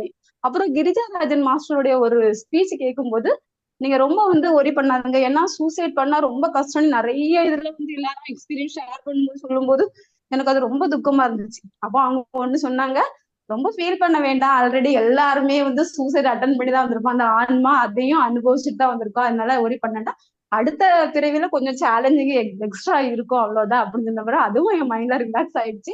இப்போ வந்து இந்த அவங்களுக்கு சொன்னது மாதிரி இரு உலகத்துல இருக்காங்க, கண்ணே தெரியலன்னு ஷேர் பண்ணா என்கிட்ட. அப்ப எனக்கு அந்த விஷயங்கள் தெரிஞ்சதுனால, நீ இப்ப இருள் உலகத்துல இருக்கா, நீ ஒண்ணு இனி கவலைப்படாத, இறந்தாச்சு, நீ இப்போ ஆன்மாதான், நீ இனி ஹாப்பி. உன்னை வந்து அவங்க என்ன சொன்னாங்கன்னா, இந்த மேல ரொம்ப உயரத்துல வந்து எங்கேயாவது ஒரு இடத்துல ஒளி தெரியும், அந்த இடத்துல இவங்க போயிட்டாங்கன்னா மாஸ்டர்ஸ் நிப்பாங்க, அப்போ போக சொல்லிருங்க அப்படின்னு சொன்னாங்க. அதே மாதிரி நானும் சொன்னேன். ஆனா போயிட்டாங்களான்னு எனக்கு தெரியல. நான் ஆல்ரெடி போய் 2 மாசம் ஆயிட்டு, எனக்கு கனெக்டே ஆகல, தியானத்துல வரல, அந்த இதெல்லாம் தெரியல மாஸ்டர். பட் எனக்கு தியானம் பண்றதுனால சில விஷயம் நல்லா புரிய ஆரம்பிச்சிருக்கு இப்போ. அதான் இந்த தேங்க்யூ soul பத்தின நாலேஜ் நமக்கு தெரிஞ்சனால நிறைய விஷயங்களுக்கு தேவையில்லாம சில கவலை எல்லாம் பட்டுட்டு இருப்போம். இதனால இப்போ இதெல்லாம் தெரியறனால நம்ம அந்த மாதிரி அந்த கவலைப்படுறதெல்லாம் விட்டுருப்போம். இப்போ தம்பி அப்புறம் வந்து இன்னொன்னு என்னன்னா, ம், இப்ப எங்க ஏரியால எல்லாம் பாருங்க, ஆடி மாசம்னா சாப்பாடு வைப்பாங்க, தீபாவளி, பொங்கல், எந்த ஒரு ஃபெஸ்டிவல் வந்தாலும் ஃபர்ஸ்ட் அவங்களுக்கு எல்லாம் படைச்சிட்டு தான் இந்த வீட்டுல எதுனாலும் வைப்பாங்க. இப்ப எனக்கெல்லாம் அது பண்ணதுக்கே மனசு இல்ல. அவங்களுக்கு உடல் தான் பெரியாச்சு, அவங்களால சாப்பிட முடியாது, ஏன் அவேர்னஸ் இல்லாம இருக்காங்க? ஏன்னா இவ்வளவு வருஷம் நாங்களும் அதை ஃபாலோ பண்ணதான் செய்திருக்கோம். இந்த மெடிடேஷன்ல வந்ததுக்கு பிறகு யார்கிட்ட சொன்னாலும் அவங்க அது ஒத்துக்கவும் மாட்டாங்கிறாங்க, வைக்கதான் செய்யறாங்க. ஆனா அந்த சோல் வந்து ஒரு ஆத்ம திருப்தியோடயும் இருக்குது. சில ஆன்மாக்கள் அவேர்னஸ் இல்லாம இருக்கிறதுனால அவங்க ஒரு சோல்னு தெரியாம நம்ம ஃபேமிலின்னு சொல்லிட்டு இருக்காங்க. அப்ப அவங்க வந்து எனக்கு 2 தம்பி உண்டு மாஸ்டர். அதுல 2 தம்பியுமே இறந்துட்டாங்க. அப்போ ஒரு தம்பி நான் இடையில வந்து இப்படிதான் எங்க சித்தி மூலமா கனெக்ட் ஆகும்போது அவன் என்ன சொன்னான்னா, இந்த தீபாவளிக்கு எனக்கு ரொம்ப பசி, எனக்கு சாப்பாடே வைக்க மாட்டேங்கிறாங்க, எனக்கு சாப்பாடு பண்ண வைத்தாங்க, ட்ரெஸ் இல்ல, புது ட்ரெஸ் எல்லாம் எடுத்து வைங்க அப்படின்னு. அப்ப நான் சொல்றேன், உனக்கு உடலே கிடையாதே, உனக்கு எப்படி நீ சாப்பிட முடியும்? இல்ல இல்ல, எனக்கு உடலும் இருக்கு, கை கால் எல்லாமே இருக்கு. அப்ப எனக்கு ஃபர்ஸ்ட் ஸ்டார்டிங்ல ரொம்ப தியானத்தை பத்தி தெரியறதுனால ஒரு சூட்சம் உடல்னு சொல்றாங்கல்ல, அந்த உடல்ல அவனுடைய பார்வைக்கு அது வந்து உடலாவே தெரியுது போல அப்படின்னு நினைச்சிட்டு, சரி அந்த உடல் நம்ம ஆன்மாக்கள் வீட்லயே இருக்கிறதுனால அவங்க ஆசைப்படுறாங்க இல்லையா அப்படின்னு சொல்லிட்டு இந்த ட்ரெஸ் எல்லாம் எடுத்து வச்சு சாப்பாடுலாம் வச்சோம். அடுத்த வாட்டி வைக்க மாட்டேன், நீ நல்லா தியானம் பண்ணிட்டு மாஸ்டர்ஸ் யாரு கூப்பிட்டாலும் நீ உன்னுடைய உலகத்துக்கு போயிரு அப்படின்னு சொல்லி ஒரு 5 மினிட்ஸ் கனெக்ட் ஆன மாஸ்டர். இதை மட்டும் நான் சொன்னேன். ஆனா ரொம்ப துக்கத்துல இருந்து கொஞ்சம் மீண்டு வந்திருக்கு. அது இந்த மெடிடேஷன்ல வந்து நிறைய செஷன் அட்டன் பண்ணி நிறைய புக்ஸ் ரீட் பண்ணனால இந்த ஒரு அவேர்னஸ் வந்திருக்கு மாஸ்டர். அதனால இந்த மாதிரி நீங்க எல்லாம் செஷன் எடுக்கும்போது கொஞ்சம் நல்ல புரிதல் வந்திருக்கு. Thank you master. இது அவங்க வந்து அந்த சூசைட் பாத்தீங்கன்னா அந்த நிமிஷத்துல அவங்களுக்கு உடனடியா அது அவங்களுக்கே தெரியாம அந்த முடிவு எடுத்திருப்பாங்க. அந்த அளவுக்கு அவங்களுக்குள்ள அந்த டார்க் எனர்ஜி உள்ள வந்துரும். அவங்க ஆறா வீக்கா இருந்திருக்கும். அந்த நிமிஷத்துல அந்த யோசனையே இல்லாம டக்குன்னு செய்யறதுதான் இந்த சூசைடு. இதெல்லாமே அது கண்டிப்பா செய்யக்கூடாதுதான். செஞ்சா இன்னுமே அவங்க அந்த சஃபரிங் வந்து தப்பிக்கிறதுக்காக அவங்களால வந்து ரியாலிட்டியை ஃபேஸ் பண்ண முடியாம அந்த கஷ்டத்தை அனுபவிக்க முடியாம தானே அந்த முடிவுக்கே வராங்க. பட் அது ஆமா, அப்படி இன்னொன்னு என்னன்னா மாஸ்டர், நம்ம ஃபேமிலில தொடர்ச்சியாவே சூசைட் நடக்குதுன்னா அது வந்து ஃபேமிலி கர்மானி நம்ம எடுத்துக்கலாமா மாஸ்டர்? அத வேணி மாஸ்டர் இதுக்கு நீங்க பதில் சொல்றீங்களா? ஆமா மாஸ்டர், குரூப் கர்மா தான். ஆனா எல்லாரும் குரூப்பா சேர்ந்து லெசன் லேர்ன் பண்ண வர்றேன்னு சொல்லிட்டு எல்லாரும் ஃபெயிலா போயிட்டு இருக்கீங்க, அவ்வளவுதான் வித்தியாசம். சூசைட் பண்றதுக்காக முடிவெடுத்து அங்க இருந்து வர்றது இல்ல. உங்க சோல் பிளான்ல இத எல்லாருமே சேர்ந்து நம்ம வா அந்த வட்டம் குரூப்பா போய் நாங்க எல்லாரும் சேர்ந்து வாழ்ந்து காட்டுறோம்ட்டு வந்தவங்க நீங்க எல்லாருமே இந்த வேர்ல்டோட மேட்ரிக்ஸ்ல மாட்டிக்கிட்டு மயங்கி போய் மாறிட்டீங்க. ஒருத்தர் சோல் வந்து ஒருத்தருக்கு ஒருத்தர் இது பண்ணிருக்கணும், சப்போர்ட் பண்ணி இருந்திருக்கணும் நீங்க. சோ வாட் எங்கேயோ மிஸ் ஆயிடுச்சு, அவ்வளவுதான். இல்ல ஆனா அப்படின்னா, கட்டி இப்ப என்னோட தாத்தா இருக்காங்க, அப்பாவோட அப்பா, அவங்களும் சின்ன வயசுல ஒரு 32லயே சூசைட் பண்ணிருக்காங்க. அவங்களுடைய பையன் எங்க அப்பாவோட தம்பி, அவங்க 28ல சூசைட் பண்ணிருக்காங்க.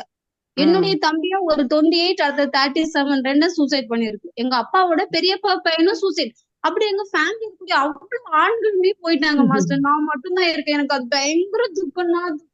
என்ன அப்ப நம்ம நீங்க தியானத்துக்கு வர்றதுக்கு இந்த மாதிரி கர்மாக்கள் தெரியாது, அந்த லெசன்ஸ் எல்லாம் தெரியாது. அப்ப யாரு இப்படி நம்ம குடும்பத்துக்கு மட்டும் ஏன் இப்படி நடக்குதுன்னுட்டு அது ரொம்ப கவலையா இருந்துச்சு. ஒண்ணுமே அப்படியே கிடையாது. ரிப்பீட்டடா உங்க குடும்பத்துல அந்த சோலே திரும்ப திரும்ப பிறந்தா, உங்க தாத்தாவே உங்க தம்பியா இருந்திருந்தா, உங்க இருக்கலாம். கத்துக்காதனால திருப்பி திருப்பி கூட வருவாங்க பாடம். அதனால அது திருப்பி வரும்போதும் அங்கேயும் ஃபெயில் ஆகுறது. விட்ட இடத்துலயே தான் நம்ம படிக்க ஆரம்பிப்போம். இன்னைக்கு நம்ம இப்படி ஒரு மனோபாவத்துல இறந்து போறோம்னா, இந்த தேர்ட் ஐ ஓப்பன் ஆகல, மெடிடேஷன் பண்ணியிருக்கோம் அப்படின்னா, அடுத்து வரும்போது தேர்ட் ஐ ஓப்பன் ஆகும். சம்டைம் தேர்ட் ஐ ஓப்பன் ஆனதோட போயிட்டோம் அப்படின்னா, அடுத்த மெடிடேஷன் வரும்போதே நமக்கு தேர்ட் ஐ ஓப்பன் ஆகி தான் இருக்கும். இப்ப நீங்க உங்க தம்பியை பத்தி சொல்றதெல்லாம் பாத்தீங்கன்னா, எர்த்பான் சோல்னு சொல்லுவாங்க. எர்த்துக்குள்ளும் மேலைக்கு போகாம இருக்கிறதுனால அவங்களுக்கு எல்லாமே இயல்பா இருக்கும். நம்மள மாதிரியே அங்க ஒரு உலகம் இயல்பாவே இருக்கு. அதனால அவங்களுக்கு வந்து நீங்க சொன்ன மாதிரி உடல் இல்ல அப்படிலாம் எதுவுமே கிடையாது. நம்ம இறந்ததுக்கு அப்புறம் நம்ம லாஸ்ட் பர்த்ல என்ன இருந்தோமோ அந்த உருவத்தை நம்ம கேரி கேரி பண்ணி தான் நம்ம இருப்போம். ஆனா அது இன்னும் யங்காவும் ஹெல்தியாவும் இருக்கும். நம்ம இப்ப கொஞ்சம் ஆஹ் எத்தனை ஏஜ்ல இறந்திருந்தாலும் அதை பத்தி கவலை இல்ல. அவங்க ஒரு யங் ஏஜுக்கு வந்துருவாங்க. அடல்ட்டா இருந்தோம்னு வைங்க, யங் ஏஜ். குழந்தைங்களா இருந்தாலும் அந்த குழந்தையோட ஏஜ்ல இருப்பாங்க. டீனா இருந்தா டீன் ஏஜ்ல இருப்பாங்க. ஆனா நம்ம ரொம்பவே ஒரு 60 வயசு போனவங்க எல்லாம் கூட 25 வயசு 28 வயசு வாலிபர் மாதிரி ஆயிடுறாங்க அப்படின்னு அங்க உள்ளவங்க சொல்றாங்க அந்த மாதிரி. சோ அது ஆஹ் வந்து நீங்க யோசிக்கவே வேண்டாம். அவருக்கு கொஞ்சம் தனிமைப்படுத்த தான் செய்வாங்க அங்க மேல. கண்டிப்பா இருக்கு. அந்த மாதிரி சூசைட் பண்ணவங்கள வந்து அவ்வளவு ஈஸியா வந்து அவங்க இது பண்றதுல. ஆனா நினைக்கிற மாதிரி இந்த சட்ன சட்டியில போட்டு வறுக்கிறது பொரிக்கிறது அந்த மாதிரி எல்லாம் எந்த கஷ்டமும் கொடுக்க கிடையாது. மாட்டாங்க. Yes, yes. அவங்க வந்து ரொம்ப கைண்டா தான் நடத்துவாங்க. இன்னும் புரிஞ்சுக்கோ, நீ ஏன் போயிட்டு இவ்வளவு எல்லாருக்கும் கொடுக்க வேண்டிய ஒரு வாய்ப்பை உனக்கு கொடுத்ததே, நீ எப்படி போலாம் அப்படிங்கறத தன்னிலே உணருவாங்க. உணரும் போது கண்டிப்பா உங்க குடும்பத்தில் உள்ள ஆளுங்களே மேல இருப்பாங்களா ஹையர் செல்ஃப்ல, அவங்க வந்தே கூட்டிட்டு போவாங்க.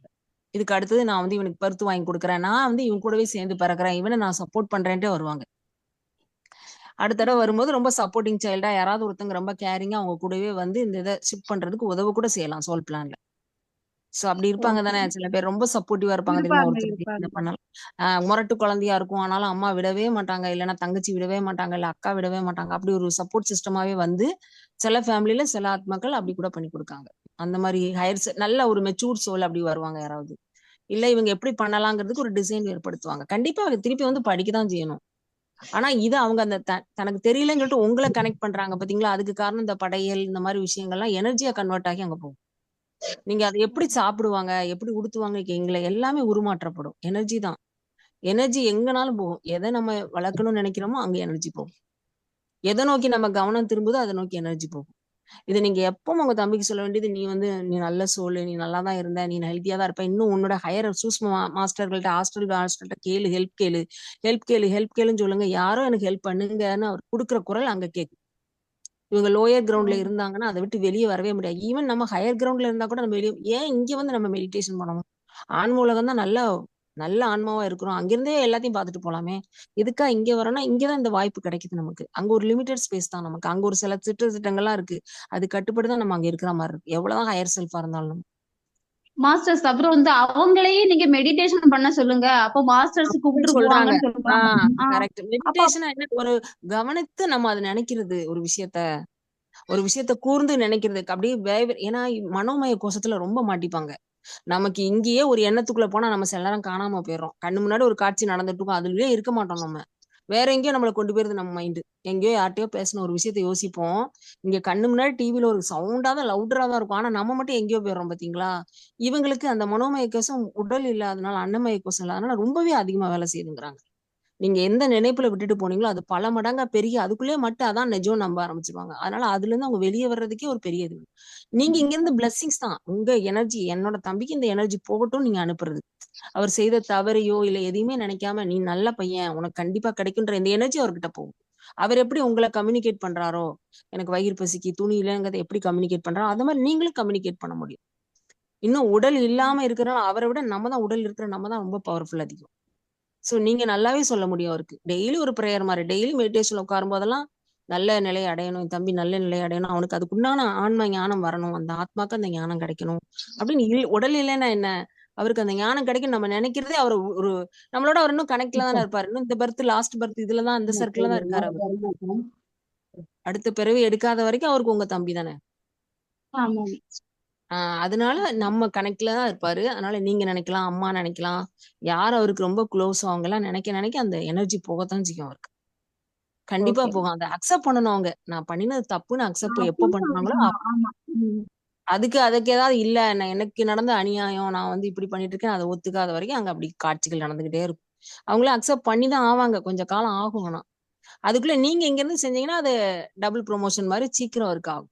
நம்ம அவரை நினைச்சு வேதனைப்படுறதை விட, அவருக்கு இந்த மாதிரி படையெல்லாம் வச்சு இங்க இழுக்கிறத விட, பூமியை நோக்கி நம்ம இழுக்கிறத விட, நம்ம அவரை விடுறதும் லெட் கோ பண்றதும், இங்க இருந்து நம்ம யாரையும் எதுவும் பண்ணவே முடியாது. அது தெரிஞ்சுக்கோங்க. இங்க நம்மளும் அவங்களும் டிஸ்கனெக்டட் தான். எங்கேயோ இருக்கிற அமெரிக்காவில இருக்கிறவங்களுக்கும் நமக்கு எவ்வளவு டிஸ்கனெக்ஷன் இருக்கு, அந்த அளவுக்கு தான் அவங்களுக்கும் நமக்கும். ஆனா நம்ம நினைக்கிற எண்ணங்கள் நல்ல விதமா போனா நல்லா இருக்கும். அது ஒரு எனர்ஜி தான். இந்த இந்த திவசம் திதியெல்லாம் கொடுக்க காரணம் என்னன்னா, இப்ப நீங்க அடுத்த பர்த்ல யார் வீட்லயோ எங்கேயோ இருப்பீங்க. ஆனா இங்க கொடுக்குற சாப்பாடானது நம்ம வேற காஸ்டியூம் மாத்திருந்தா கூட அங்க எனர்ஜியா கன்வெர்ட் ஆகி, அன்னைக்கு எங்கேயோ ட்ரெயின்ல போயிருப்போம், சாப்பாடு கிடைச்சிருக்காது, யாரோ வந்து இந்தாங்க சாப்பாடுன்னு கொடுத்துட்டு போவாங்க. நமக்கு வேறொரு ரூபத்துல கிடைக்குங்கிறாங்க. நீ குதிரையா பிறந்திருந்தா கூட உனக்கு கொள்ளு கிடைக்கும், நீ மாடா பிறந்தா கூட உனக்கு புல்லு கிடைக்குங்கிறாங்க திவசம் பண்ணா. இந்த மாதிரி எனர்ஜி கன்வெர்ட் பண்ணி யாருக்கோ எவருக்கோ கிடைக்குங்கிறாங்க. அந்த கான்செப்ட் ஒரு பக்கம் இருந்தா கூட நாம இப்ப இழுக்கிறது இல்லைங்கிறத மெடிடேஷன்ல புரிஞ்சுக்கிட்டோம். நம்ம திருப்பி திருப்பி இதே ருட்டீனை போட்டு பூஜை பண்ணி மாலை வச்சு மரியாதை பண்ணி அவங்கள அடுத்த பர்த்துக்கு போக விடாம நம்மளை நோக்கியே சிந்தனை பண்ண வைக்கிறத விட்டுட்டு நம்ம லெட் கோ பண்றதா நல்லதுங்கிறாங்க. சோ அதனால நம்ம விட்டுறலாம். அதே சமயத்துல தம்பியை பத்தி நல்ல நினைவுகள் இன்னும் ஸ்ட்ராங் ஆகும், நல்ல ஆன்மா அடைவாங்க. நீங்க இந்த ஒரு பயத்துல இருக்கீங்களே, எங்க குடும்பத்துல சேர்ந்தவங்க எல்லாருமே அப்போ நம்ம வீட்டு ஆளுங்களே தான் திரும்பி திரும்பி இங்க லூப்ல வந்திருக்காங்கங்கிற மாதிரி நீங்க யோசிச்சு பாருங்க. அதுதான் நடந்திருக்க முடியும் இல்லையா? தவறு நம்ம ஒரு தாத்தாவே பர்த் வீட்டுல மாஸ்டர் நம்ம வந்து ரீபர்த் வர்றதுக்கு 100 இயர்ஸ்க்கு மேல ஆகும்னு சொல்றாங்களே மேக்சிமம். ஒரு புக் 100 படிக்கும் போது நான் இயர்ஸ் ஆகும், படிச்சேன். 1000 இயர்ஸ் ஆகலாம். எல்லாருமே நம்ம ஆன்ம சாய்ஸ் தான். சாய்ஸ் தான். எது வேணும்னாலும் அங்க போன ஒரு டிஸ்கஷன் கமிட்டி இருக்கு, அவங்கள்ட்ட போய் நம்ம ப்ளூ பிரிண்ட் கொடுத்து நம்ம டிஸ்கஷன் பண்ணி அதுக்கு அப்ரூவ் வாங்கி தான் நம்ம வரோம். அதான் அரிது அரிது மானிடராய் பிறப்பது அரிதுங்கிறாங்க. சும்மாலாம் உடனே நினைச்ச ஆனாலும் உடனே நான் உள்ள வந்துட்டேன், இந்த இவங்க வயித்துக்குள்ள போயிட்டேன், அதெல்லாம் பண்ண முடியாது. இந்த என் மகன் பிள்ளை வயித்துக்குள்ள போறேன், இந்த மகன் வயித்துக்குள்ள போறேனோ அதெல்லாம் கிடையவே கிடையாது. கிடையாது. டீம் இருக்கு, அதுக்கு ஒரு பெரிய ஒரு ஹையர் செல்ஃப் இருக்காங்க, ஒரு பெரிய பெரிய கமிட்டி கேலக்டிக் கவுன்சில் இருக்கு, அது இதுன்னு ஏகப்பட்ட கவுன்சில்லாம் இருக்காங்க. நம்மளாம் முக்தி அடைஞ்சு எங்க போகணும்னு நினைக்கிறோம். இப்போ நம்ம நிறைய படிப்புகள் படிச்சு படிச்சு ஒவ்வொரு கிரேடா போகும்போதே நமக்கு தெரியல அந்த மாதிரி கவுன்சிலிங், அந்த மாதிரி ஒரு ஒரு இடத்துக்காக நம்ம போக போறோம். அதுதான் நம்மளுடைய வேலையும். நம்மளும் இன்ஃபினைட் தான். இது ஒன்னே இன்னைக்கே போய் நாளைக்கே நான் காணாம போயிருவேன், கைக்கியமாயிருவேன், அதெல்லாம் ஒண்ணும் கிடையாதுங்க. இது பிரதீப் சாரே நிறைய இடத்துல சொல்லியிருக்காரு. நீ நிறைய டிபார்ட்மெண்ட் இருக்கு, எந்த டிபார்ட்மெண்ட்டுக்கு போறேங்கிறத சூஸ் பண்றதுக்கு தான் நீ இவ்வளவு தூரம் படிச்சுட்டு இருக்கிற. நம்ம காலேஜ் படிச்சுட்டு இருக்கோம், நம்ம ஸ்கூல் படிச்சுட்டு இருக்கோம், அவ்வளவுதான். சோ நம்ம நமக்கு தெரியும், நம்ம சோலுக்கு தெரியும், நம்ம ஒரு விஷயத்த லேர்ன் பண்றோம்னா அது பின்னாடி வரக்கூடிய ஒரு பெரிய விஷயத்துக்காக தான். அதனால ஓகே. எர்த்மானாதான் அவங்க இருந்திருக்கணும். அதனாலதான் ஒரு ஒரு ஒரு மாஸ்டர் கூட ஷேர் பண்ணாங்க இந்த மாதிரியே. அவங்க எப்ப பார்த்தாலும் மெடிடேஷன் பண்ணும்போதெல்லாம் அவங்க அப்பா ஆபீஸ்ல இருந்து வர மாதிரியே வருவாங்களாம். ஏன்னா நீ இன்னுமா மெடிடேஷன் பண்ணிட்டு இருக்கான்னு. அவங்க அப்பா இறந்து 5 வருஷமா 6 வருஷமா ஆயிட்டான். இன்னும் அப்பா ஆபீஸ் போயிட்டு வர்ற மாதிரியே இருக்கு எனக்கு தியானத்துல அப்படிங்கும்போது, என்னது அவங்க நான் ரொம்ப இறந்துட்டேனா? பார்த்தா ரொம்ப அழகா இருக்காங்க. நம்ம பார்க்கும் போதே தெரியல, அதான் ரொம்ப ஆக்டிவா இருக்காங்க, ரொம்ப அதான் ஹாப்பியா. அவர் நம்பவே இல்லையா அவரு. நீங்க இறந்துட்டீங்கப்பா, ஏன்பா நீங்க திருப்பி திருப்பி வந்துகிட்டே இருக்கீங்க? நீயும் சரி உன் தங்கச்சியும் சரி எப்ப பார்த்தாலும் எதுக்கு கண்ண மூடி உட்காந்துருக்கீங்க நான் வரும்போதும் கேக்குறாரு அவரு. ஏன்னா அவர் எத்பான மாதிரி இருக்காரு. அப்புறம் சொன்னதுக்கு அப்புறத்துல இருந்து அதை புரிஞ்சுக்கிட்டு அவர் வெளியேறினதாகவும் இந்த மாதிரி இந்த நீங்க சொல்ற அந்த ஒயிட் லைட் தான். அதை அவங்க எப்பவுமே கீழ் நோக்கி பார்வை இருக்குங்கிறாங்க. ஆன்ம நிலைக்கு வரும்போது கொஞ்சம் மேல எடுத்து பார்க்கணும் அப்படிங்கிறது வரணும். திரும்ப எப்பவுமே அவங்க வெல்கமிங்கா தான் இருக்காங்க. மேல யாரும் யாரையும் தண்டிக்கிற மாதிரி ஐடியாலாம் இல்லைங்க. எப்படி கைண்டா தான் இருக்காங்க அவங்க. நம்ம பாடம் படிக்க தானே போயிருக்கோம், படிக்காம ஃபெயில் ஆகி வந்திருக்கோம்னா பரவாயில்ல, அடுத்து வந்துக்கோ அப்படின்னு சொல்ற மாதிரிதான். ஆனா அடுத்து எங்க கிடைக்கும் இனிமேல் இன்னும் 10 இயர்ஸ்ல பூமி ஷிஃப்ட் ஆக போகுதுங்கிறாங்க. இந்த எர்த்தை பொறுத்த வரைக்கும் இது 5Dக்கு போக போகுது. அப்ப இங்க ஹார்ட் ஸ்பேஸ்ல ஒர்க் ஆக போதான். இனிமேல் எர்த்துல இந்த எர்த்துல கிடைக்காது வாய்ப்பு. அடுத்து வேற எங்கேயாதான் நம்ம பார்க்கணும். 3Dல என்ன டைமென்ஷன்ல இறந்தாங்களோ அதே டைமென்ஷன்ல போனா தான் டெவலப் ஆக முடியும். சோ இப்ப நம்ம எல்லாரும் 5Dக்கு ஷிஃப்ட் ஆகுறோம். நம்ம ஒரு மாதிரி சர்வீஸ் மைண்டடா மாறுறோம். நம்ம குணநலங்கள் எல்லாமே மேம்பட்டுக்கிட்டு வருது. சோ நம்மளோட எனர்ஜி லெவல்ல நம்ம மாறிக்கிட்டே இருக்கோம். இந்த எனர்ஜி லெவல் மாற்றம் அடைஞ்சவங்க அடுத்து இந்த பூமியில வர்றதுக்கு வாய்ப்பு அதிகம் இருக்கு. ஆனா அவங்க வேற இடத்து தான் போகணும். அவங்க அதுக்கு முன்னாடியே போயிட்டதுனால மாஸ் பங்கா அடிக்கிற அடையில தான் இருக்காங்கங்கிறாங்க. மாசா இனிமேல் போவாங்க அப்படிங்கிறாங்க. அந்த ஹார்ட் ஸ்பேஸ் ஓபன் ஆகுறதுனால இன்னும் 2033ல இது நடக்கும் அதுக்குள்ள அப்படிங்கிறாங்க. சோ அந்த மாதிரி ஒரு ஒரு ஒரு மாற்றம் இங்க இருக்கிறதுனால நிறைய பேர்ல மனசுல குழப்பம் இருக்கும், டிப்ரெஷன் இருக்கும், மாறாதவங்களுக்கு ஏதாவது ஒண்ணு பண்ணிக்கிட்டே இருக்கும் மைண்ட்ல. நான் நினைக்கிற ஆட்கள் எல்லாம் கொஞ்சம் மாட்டிப்பாங்க இதுல. அதனால நம்ம மொத்தத்துல நாம நினைக்க மாஸ்டர் எல்லா இடத்துக்குமே நம்ம ஒரு சோல்னு ஒரு அவேர்னஸ் இருந்தாதான், ஒருவேளை ஒரு ஆக்சிடென்ட் ஆகியோ எப்படியாவது ஒரு டெத் வந்தா கூட அவங்க நம்ம இறந்துட்டோம், நம்ம ஒரு சோல் தான் ஒரு புரிதல் வந்துன்னா அவங்க அவங்களுக்கான உலகத்துக்கு அவங்க ஈஸியா போயிடறாங்கல்ல. தெரியாதனால தானே இங்கேயே சுத்திட்டு இருக்காங்க. அதுதான் மெயின். அதை புரிய வைக்கணும். என்னுடைய இதே அதுதான். இல்லம்மா, இது ஃபர்ஸ்ட் பர்த் ஒண்ணு இல்ல. நம்ம பழைய வருஷம் பல ஜென்மங்கள் எடுத்தானே வந்திருக்கோம் இங்க. சோ ஆமா ஆனா நம்ம படிக்கும் போது என்ன லாஸ்டா படிச்சுக்கிட்டு இருக்கோம் அந்த இதுல டக்குன்னு பாடி வெக்கேட் பண்ணும்போது அந்த அதிர்ச்சியில மறந்துடுவாங்க அவங்க. மத்தபடி அவங்களுக்கு சோலுங்கிற உணர்வு எல்லாம் இருக்கும். ஆனா அந்த ஒரு நம்ம கிளாஸ் என்ன படிச்சிட்டு இருக்கோமோ அப்ப டக்குன்னு ரிலீவ் சடனா சில பேர் ரிலீவ் ஆறாங்களா. இப்போ உங்க தம்பி பிரதர் கதையெல்லாம் எடுத்துக்கிட்டா ஒரு நிமிஷம் கூட அவர் சிந்திச்சிருக்க கூட மாட்டாரு அவரு.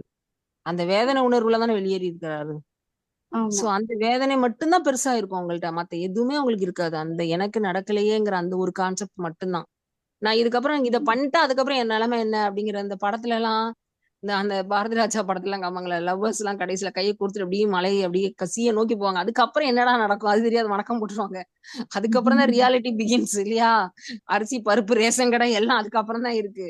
அத மாதிரி நான் இப்போதைக்கு முடிச்சிடுறேன் அடுத்து என்ன பண்ணுவேன்ற அந்த ஒரு ஆப்ஷன் யோசிக்காதனாலதான் உங்க தம்பி போயிட்டாப்ல. அதனால கண்டிப்பா அவரு சீக்கிரம் அதை புரிஞ்சுப்பாரு. அதுவும் இப்படிப்பட்ட சிஸ்டர் மெடிடேஷனுக்கு வந்தாச்சுன்னா உங்க எனர்ஜி கண்டிப்பா அங்க இதாகும். நீங்க நல்ல இதா இருக்கீங்க ஸ்ட்ராங்கா பேசுறீங்க. அப்போ அவரும் உங்களை பார்த்து உங்களை கவனிச்சுட்டு தான் இருப்பாங்க. அவங்க எனர்ஜி எல்லாம் வரத்தான் செய்யும் உங்களுக்கு. ஆனா எவ்வளவுதான் நம்ம செஞ்சாலும் அப்போது இப்போ போவதான்ப்பா. பி யுவர் ஓன் லைட் தான் அவங்களுக்கு வரணும் அந்த எண்ணம். அவங்களுக்கு அதை உதயமாகணுங்கிறத நம்ம டெய்லி நம்ம இதுல வச்சுக்கலாம். நம்ம மாஸ்டர்கிட்ட நம்ம எப்பவுமே நமக்காக ஹெல்ப் கேட்கிற மாதிரி உங்க பிரதருக்காகவும் நீங்க கேட்கலாம். மாஸ்டர் இந்த அவன் மாதிரி என்னோட லாஸ்டா வந்து கனெக்ட் பண்ணிட்டு எங்க சித்தி மூலமா வந்து பேசிட்டு போகும்போது அவன் ஒண்ணு என்ன சொன்னான்னா அவனுடைய ஒரு வருஷம் முடிவச்சு ஒரு பண்ணுவாங்க இல்லையா ஆண்டுன்னு சொல்லுவாங்க இல்லையா அந்த ஆமா டைம் நான் மறுபடியும் வருவேன் அதுக்கப்புறம் நான் வரவே மாட்டேன் நான் அன்னைக்கு பேசுவேன்னு சொல்லியிருக்கேன் அதனால நான் என்னெல்லாம் கலெக்ட் பண்ணி வைக்கணுமோ எனக்கு தெரிஞ்ச ஞானத்தை வந்து நம்ம கேஷுவலா அழாம அவனுக்கு தெளிவா புரிய வைக்கணும்னு நான் ரொம்ப தீர்க்கமா நிறைய புக்ஸ் படிக்கிறேன் இந்த மாதிரி செஷன்ஸ் எங்க கிடைச்சாலும் நான் அட்டன் பண்ணுவேன் சோல் பத்தி உள்ளது முக்கியமா நிறைய விஷயங்கள் கேட்டுட்டே இருக்க மாஸ்டர் இன்னைக்கு அழகான தெளிவான விளக்கங்கள் கொடுத்தீங்க ரொம்ப நன்றி ஆமா மாஸ்டர் நீங்க நீங்க நீங்க சொல்ல நினைக்கிறத விட அவர்கிட்ட நிறைய கேள்வி கேளுங்க. அது மூலமா நீங்களும் ஞானம் பெறுவீங்க. நம்ம தம்பி நான் எந்த இடத்துல இருக்கா ஒரு கேள்வி இதனால கேட்டேன் உங்களால எப்படின்னா இனி உங்களால ஃபியூச்சர்ல வேற யாருக்கா இது உதவியா இருக்கலாம். எஸ் நீங்க நான் நீங்க முக்கியமா உங்களோட வந்து பல பேருக்கு இதா இருக்கும். ஏன்னா நீங்க வந்து பிராக்டிகலா பார்க்க போறீங்க அத. சோ எல்லாரும் இதை ம், வந்து நாங்கெல்லாம் புக்குகளா படிக்கணும். நீங்க பிராக்டிகலாவே இந்த இடத்துல பிரசன்ட்ல இருக்கீங்கன்னா இதெல்லாம் உண்மையா பொய்யானாவது அட்லீஸ்ட் நீங்க தெரிஞ்சுக்க முடியும். சித்திக்கு அந்த ஆஹ் அளவுக்கு இருக்குமா இருக்காது இல்லையா. உங்க லெவலுக்கு சோறு அதை பத்தி தெரியாமலே அவங்க பதில் சொல்ல போறாங்க. சோ அந்த எஸ் பியூரிட்டி அந்த தாட் அதெல்லாம் வந்து நீங்க எதுவுமே சித்திக்கு லீடே பண்ணாதீங்க. சித்திக்கு எந்த நாலேஜும் கொடுக்காதீங்க சரியா. அப்ப என்ன ஆயிரும்னா நம்ம மனசு கொஞ்சம் அங்க ப்ளே பண்ணிரும் நம்ம மைண்டு. சித்திக்கிட்ட இந்த சோல் பத்தி கான்செப்ட் எதையுமே சித்திக்கு கொடுக்காதீங்க நீங்க. அவங்க சித்திக்குள்ள இருந்து பேசணும் உங்க தம்பி. அப்படின்னா இந்த நாலேஜ் அவங்களுக்கு இருக்கக்கூடாது. சோ அந்த காட்சிப்படுத்துதெல்லாம் அவங்க கொடுக்காங்க. சோ நீங்க கேளுங்க என்ன இருக்கு உன் உலகத்துல நீ எப்படி போன நீ எப்படி வந்த என்ன மாதிரி ஆச்சு உனக்கு அந்த டயத்துல எப்படி பாடி விட்டு ரிலீவ் ஆகும்போது பெயினை ஃபீல் பண்ணியா உடனே உனக்கு யாரும் தெரிஞ்சாங்களா நாங்கெல்லாம் தெரிஞ்சோமா இந்த மாதிரி கேள்விகள். திருப்பி நான் உன்னை பாடியை வைக்க இது பண்ணும்போது உனக்கு ஃபீல் ஆச்சா நீ என்ன மாதிரிலாம் ஃபீல் பண்ற உன்னோட அந்த எமோஷனையே தான் நீ கேரி ஃபார்வர்ட் பண்றியா அதெல்லாம் கேட்கலாம் நீங்க. இந்த மாதிரி உனக்கு இந்த இடத்துல நீ ஏதோ எந்த வழியில அவர் விட்டாரோ அந்த இடத்துல இன்னும் பெயின் இருக்கா. ஏன்னா மார்க்ஸ் எல்லாம் இருக்குங்க அங்க அடுத்த படத்துலயும் அந்த மார்க்ஸ் இருக்குங்கிறாங்க. துப்பாக்கியால சுடப்பட்டு இறந்தாங்கன்னா அந்த நெத்தியில அந்த மார்க்கோ அந்த மருவோ வருமா அடுத்த பேர்த்துலயும் கேரி பண்ணி. அப்புறம் அந்த பெயின் எல்லாம் வரும். சோ நீ ஸ்ட்ராங்கா இருப்பியா நீ ஸ்ட்ராங்கா இருக்குன்னு நம்புவியா ஏன் நீ இப்படி பண்ணுனங்கிற அந்த இதெல்லாம் நீங்க நல்ல உணர்வுபூர்வமா சும்மா இந்த பேட்டி கன்ற மாதிரி இன்டர்வியூ மாதிரி இல்லாம உங்க பிரதரோட வாழ்க்கை அந்த பக்கம் எப்படி இருந்து இப்ப நம்ம யாராவது வெளிநாட்டுல இருந்து வந்தா நம்ம கேக்குறது தானே. அங்க என்ன எப்படி இருக்கும் அங்க ஷாப்பிங் எப்படி இருக்கும் அங்க எப்படி இருக்கும் நீ வீடு மாதிரி இருக்கிற இடத்துல இருந்தியா இல்ல தோட்டமா நீ எப்படி இருக்கும் வீடு நீ எப்படி உட்கார்ந்து இருப்ப நீ என்ன தண்ணி குடிப்பியா நீ என்ன பண்ணுவ எல்லாமே கேளுங்க. இதெல்லாம் ஒரு நல்ல அரிய வாய்ப்பு. தம்பியே விருப்பப்பட்டு வர்றதுனால நம்மளாம் யாரையும் வர வச்சு பேசுறது இல்ல. உங்க பிரதர் வர்றேன்னு சொன்னதுனால அவர்கிட்டயும் பேசுங்க. நீங்க உங்ககிட்ட இருக்கிற ஞானத்தையும் அங்க ஷேர் பண்ணுங்க. இனிமேல் வேண்டாம் தம்பி இந்த வாழ்க்கை இதை விட்டு லெட் கோ பண்ணிட்டு நீ இனிமே கத்துக்கணும். அங்கேயும் லெசன் லேர்னிங் நடக்கும் அங்கேயும் கிளாஸஸ் நடக்கும் மேலையும். அங்கேயும் ஆண்மாக்களுக்கு கிளாஸஸ் உண்டு கண்டிப்பா. அங்கேயும் படிக்கதான் செய்யணும் நம்ம. ஆனா அது வேற மாதிரி இருக்குன்னு சொல்றாங்க. சோ அங்கேயும் நம்ம குரூப் சோலுக்கு தகுந்த மாதிரி கலர்ஸ் எல்லாம் நம்மளுடைய பாடி கலர்ஸ் எல்லாம் மாறும் அப்படிங்கிறாரு இவரெல்லாம். ஸ்வீடன்பர்க்னு ஒருத்தர் பேசியிருக்காரு. அவர் வந்து அங்கேயே போயிட்டு வந்தார் தியானத்திலேயே. அப்ப அவர் சொல்றாரு எல்லாம் குரூப் சோல்லாம் வெவ்வேறு கலர்ல இருக்காங்கன்ற ப்ளூ எல்லோ அந்த மாதிரி இருப்போமா. அந்த ஹையர் செல்ஃபா இருக்கிற அந்த டீச்சர்ஸ் வேற கலர்ல இருப்பாங்களாம். சோ அவங்க எல்லாரும் குரூப் மாதிரி இருப்பாங்களா இருக்கும் அப்படி அந்த அந்த குணநலத்துக்கு மாதிரி அந்த அந்த இது வந்து எல்லோ கலர் அப்படிலாம் இருப்பாங்களாம். சோ டீச் பண்ணுவாங்க. அங்கேயும் நல்லா இன்பமா தான் இருப்போம். எங்கேயுமே உங்களுக்கு நீங்க நினைக்கிற மாதிரி கஷ்டம் எங்கேயுமே கிடையாது. ஆனா நம்ம செய்த தவறுக்கு நம்ம கண்டிப்பா வருத்தப்படுவோம். ரொம்ப வருத்தப்படுவோம். கில்ட்டா ரொம்ப ஃபீல் பண்ணுவோங்கிறாங்க. அளவுக்கு அதிகமான கில்ட்னஸ் இருக்கும் அந்த இடத்துல அப்படிங்கிறாங்க. அதனாலதான் நான் பிறவி எடுத்துறேன். நம்ம யாரையாவது ஒரு வீட்டுல கொலை பண்ணிட்டானா அவன் வீட்டுல நாயானாலும் நான் போயிடுறேன் அவன் வீட்டுக்கு நான் வேலைக்காரனாவும் இருக்கேன்னு அந்த உண்மையான ஆன்ம ரூபத்துல இருக்கும்போது அவ்வளவு அளவுக்கு நம்ம கெஞ்சுவோம் அவங்கள்ட்ட. அங்க ட்ரூத் மட்டும் தான் இருக்கு, அங்க சத்தியம் மட்டும் தான் இருக்கும் ஆன்மாவோட குணம். அப்படி கேட்டுதான் சில பேர் வர்றாங்க. ரொம்ப விசுவாசமா இருப்பாங்க சில பேர். வீட்டுக்கு பாத்திருக்கீங்களா? அந்த ஃபேமிலிக்கு அவங்களால ஏதாவது நடந்ததுனாலும் அவங்க ரொம்ப விசுவாசமா இருக்காங்க. சோ இதுக்கு பின்னாடி நிறைய இருக்குப்பா, இட் அண்ட் பட்ஸ் எல்லாம் இருக்கு. ஆனா நீங்க அதை ஃபேஸ் பண்றதுனால இதை ஸ்டோரியா விடாம நீங்க இன்னும் மாஸ்டர் நார்மலா உங்கள்ட்ட இருக்கிற இன்னொன்னு என்னன்னா, நான் வந்து ஃபைனலா என்ன கேட்டேன்னா, இப்ப நான் நல்ல மெடிடேஷன் பண்றேன். மார்னிங் 2 hours அவன் இறந்த துக்கத்துல என்னால மீளவே முடியல.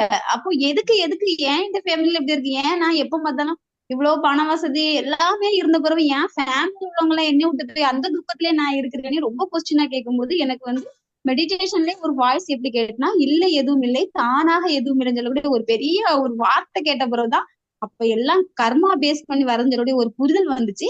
அப்ப நான் அவன்கிட்ட கனெக்ட் ஆகி பேசிட்டு இருக்கும்போது நான் லாஸ்டா என்ன கேட்டேன்னா, நான் நல்ல மெடிடேஷன் பண்றேன், குறைஞ்சது 4 மணி நேரம் 5 மணி நேரம் மெடிடேஷன் பண்றேன், நீ என்னைய பார்த்துட்டு நான் எப்படி இருக்குன்னு சொல்லு அப்படின்னு கேட்கும்போது கண்கள்லாம் திறக்கல, கண்கள் மூடிதான் இருந்து. பட் என்னை பார்த்தோன்னு சொன்னா, நீ ரொம்ப பெரிய ஒளியா என் கண்ணுக்கு தெரியா, நீ ஒளியா பிரகாசமா இருக்கா, அப்ப மத்தவங்களெல்லாம் பாரு, மத்தவங்களெல்லாம் குட்டி குட்டி ஒளியா இருக்காங்க, நீ ரொம்ப பெரிய ஒளியா இருக்கா அப்படின்னு என்கிட்ட சொன்னான். அப்போ நான் நினைச்சிட்டேன் மெடிடேஷன்ல நம்ம எனர்ஜி வந்து நல்லா ஹையா ஆயிருக்கனால அவருடைய கண்களுக்கு அப்படி தெரியுதுன்னு சொல்லக்கூடிய அந்த புரிதல் வந்துச்சு மாஸ்டர். அது நான் டைரக்டா கேட்டேன். Okay master.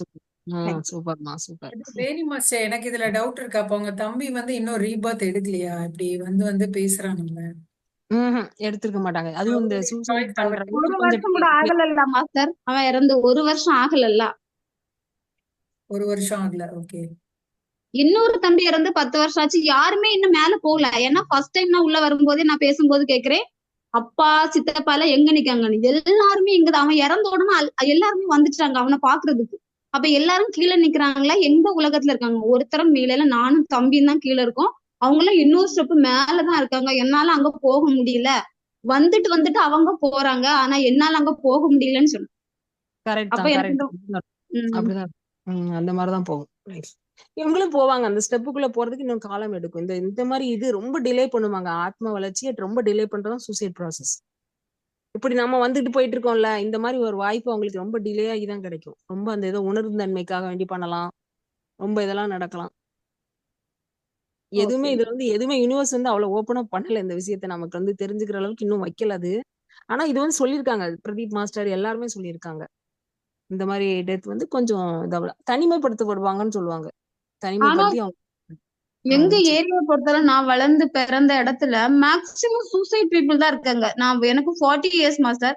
நான் பார்த்ததுல ஒரு 10, 20, 30, 40 பேருக்கு மேல சூசைடு. எல்லாமே சின்ன சின்ன பசங்க, கல்யாணம் ஆகாம இல்ல கல்யாணம் முடிஞ்சு 1 வருஷம் 2 வருஷம் இவ்வளவுதான் இருக்கும். கம்ப்ளீட்டா சூசைட். இவன் இறந்ததுக்கு பிறகு 2 பேரும் சூசைட் பண்ணியாச்சு. அது எனக்கு அந்த கரெக்டா நானே நிறைய லெசன் கத்துக்கணும்னு தான் இந்த ஃபேமிலில வந்து பிறந்தனா, அந்த பர்டிகுலர் ஏரியாவில வந்து பிறந்தனான்னு எனக்குள்ள இப்ப நிறைய கொஸ்டின்ஸ் கேட்டுட்டே இருக்கேன். பட் நான் நீங்க வீட்டுக்கு தியானம் சொல்லி கொடுக்க கூடாது? ஒரு குரூப் அரேஞ்ச் பண்ணுங்க, ஆன்மாவை பத்தி சொல்லுங்க. எதுக்கு நம்ம அந்த உங்க ஏரியான்னு சொல்லிட்டீங்க, உங்களுக்காக கொடுக்கப்பட்டது. அதனால நீங்க ஒரு ஆள் விழிப்புணர்வோட இருக்கீங்கன்னு நினைக்கிறேன். உங்களோட சோல் பிளானே அதுவா இருக்கும். இப்படிப்பட்ட ஆன்மாக்களை நான் கரையேத்துறேன்னு சொல்லி கூட நீங்க வாக்கு கொடுத்து வந்திருக்கலாம். அதனால இவ்வளவு தெளிவா நீங்க இருக்கீங்க. இப்படி குழப்பமான ஃபேமிலில இருந்து இவ்வளவு தெளிவா நீங்க பேசுறீங்க. உங்களோட சோல் பிளான் இங்க யோசிச்சு பாருங்க. உங்களுக்கு மெடிடேஷன் இவ்வளவு பிடிச்சிருக்குன்னா ஏன் மத்தவங்களுக்கு பகிரக்கூடாது? இத வீட்டுக்கு வர சொல்லுங்க, ஒரு கூட்டு தியானம் பண்ணுங்க. ஒரு வீட்லயே ஒவ்வொரு நாள் வச்சுக்கோங்க. எல்லாரும் உங்க சொந்தக்காரங்களா, உங்க ஏரியா மக்கள்லாம் உங்களுக்கு தெரிஞ்சவங்களா தானே இருப்பாங்க.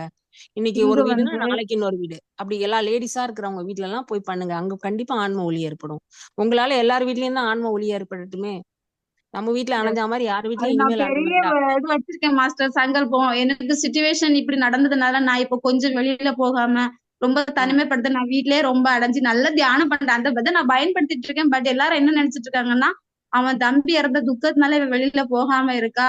அப்புறம் நான் மீன் அந்த சைவ உணவுலாம் சாப்பிட்டு சைவ உணவு தான் சாப்பிடுறேன் 3 வருஷம் ஆச்சு. இங்க எல்லாம் நல்ல மீன் சாப்பிடக்கூடிய இடம், பக்தி மார்க்கமா, பக்தி, வீட்டுக்கு வீடு கோயில், இந்த மாதிரி எல்லாம் நடக்கும்போது யாரும் நம்ம சொல்லதெல்லாம் இதெல்லாம் தியானம் 60 வயசுக்கு மேல பண்ணக்கூடியது. இப்ப சாமியாரா போறா. இங்க பாருங்க, நீங்க தியானத்தை வேற விதமா அவங்களுக்கு கொடுக்கணும். அவங்களுக்கு தகுந்த மாதிரி அவங்களுக்கு கொடுக்கணும். நீங்க கண்ண மூடி உட்கார்ந்தா கிருஷ்ணரே உங்களுக்கு ஃப்ரெண்ட் ஆயிருவாருன்னு சொல்லணும். முருகரே உங்களுக்கு சாமி ஃப்ரெண்ட் ஆயிரும்னு சொல்லணும். நீங்க அங்க வந்து நீதான் உன் சோலை தான் பாப்பேங்கிற கான்செப்டுக்கே போக கூடாதுங்க. அதுக்கப்புறம் சோல் பாத்துக்கணும். நீங்க வேருக்கு மட்டும் தண்ணி விடுறதுக்கு மட்டும் தான் பர்மிஷனு. வேருக்கு தண்ணி கிடைச்சிருச்சு அப்படின்னா வேறு தன்னோட வளர்ச்சியை பாத்துக்கும். அப்புறம் ஆன்மா தன்னை போல விழிப்புணர்ச்சி ஆகி எது வேணும் எது வேண்டாம்னு முடிவுக்கு வந்துடும்.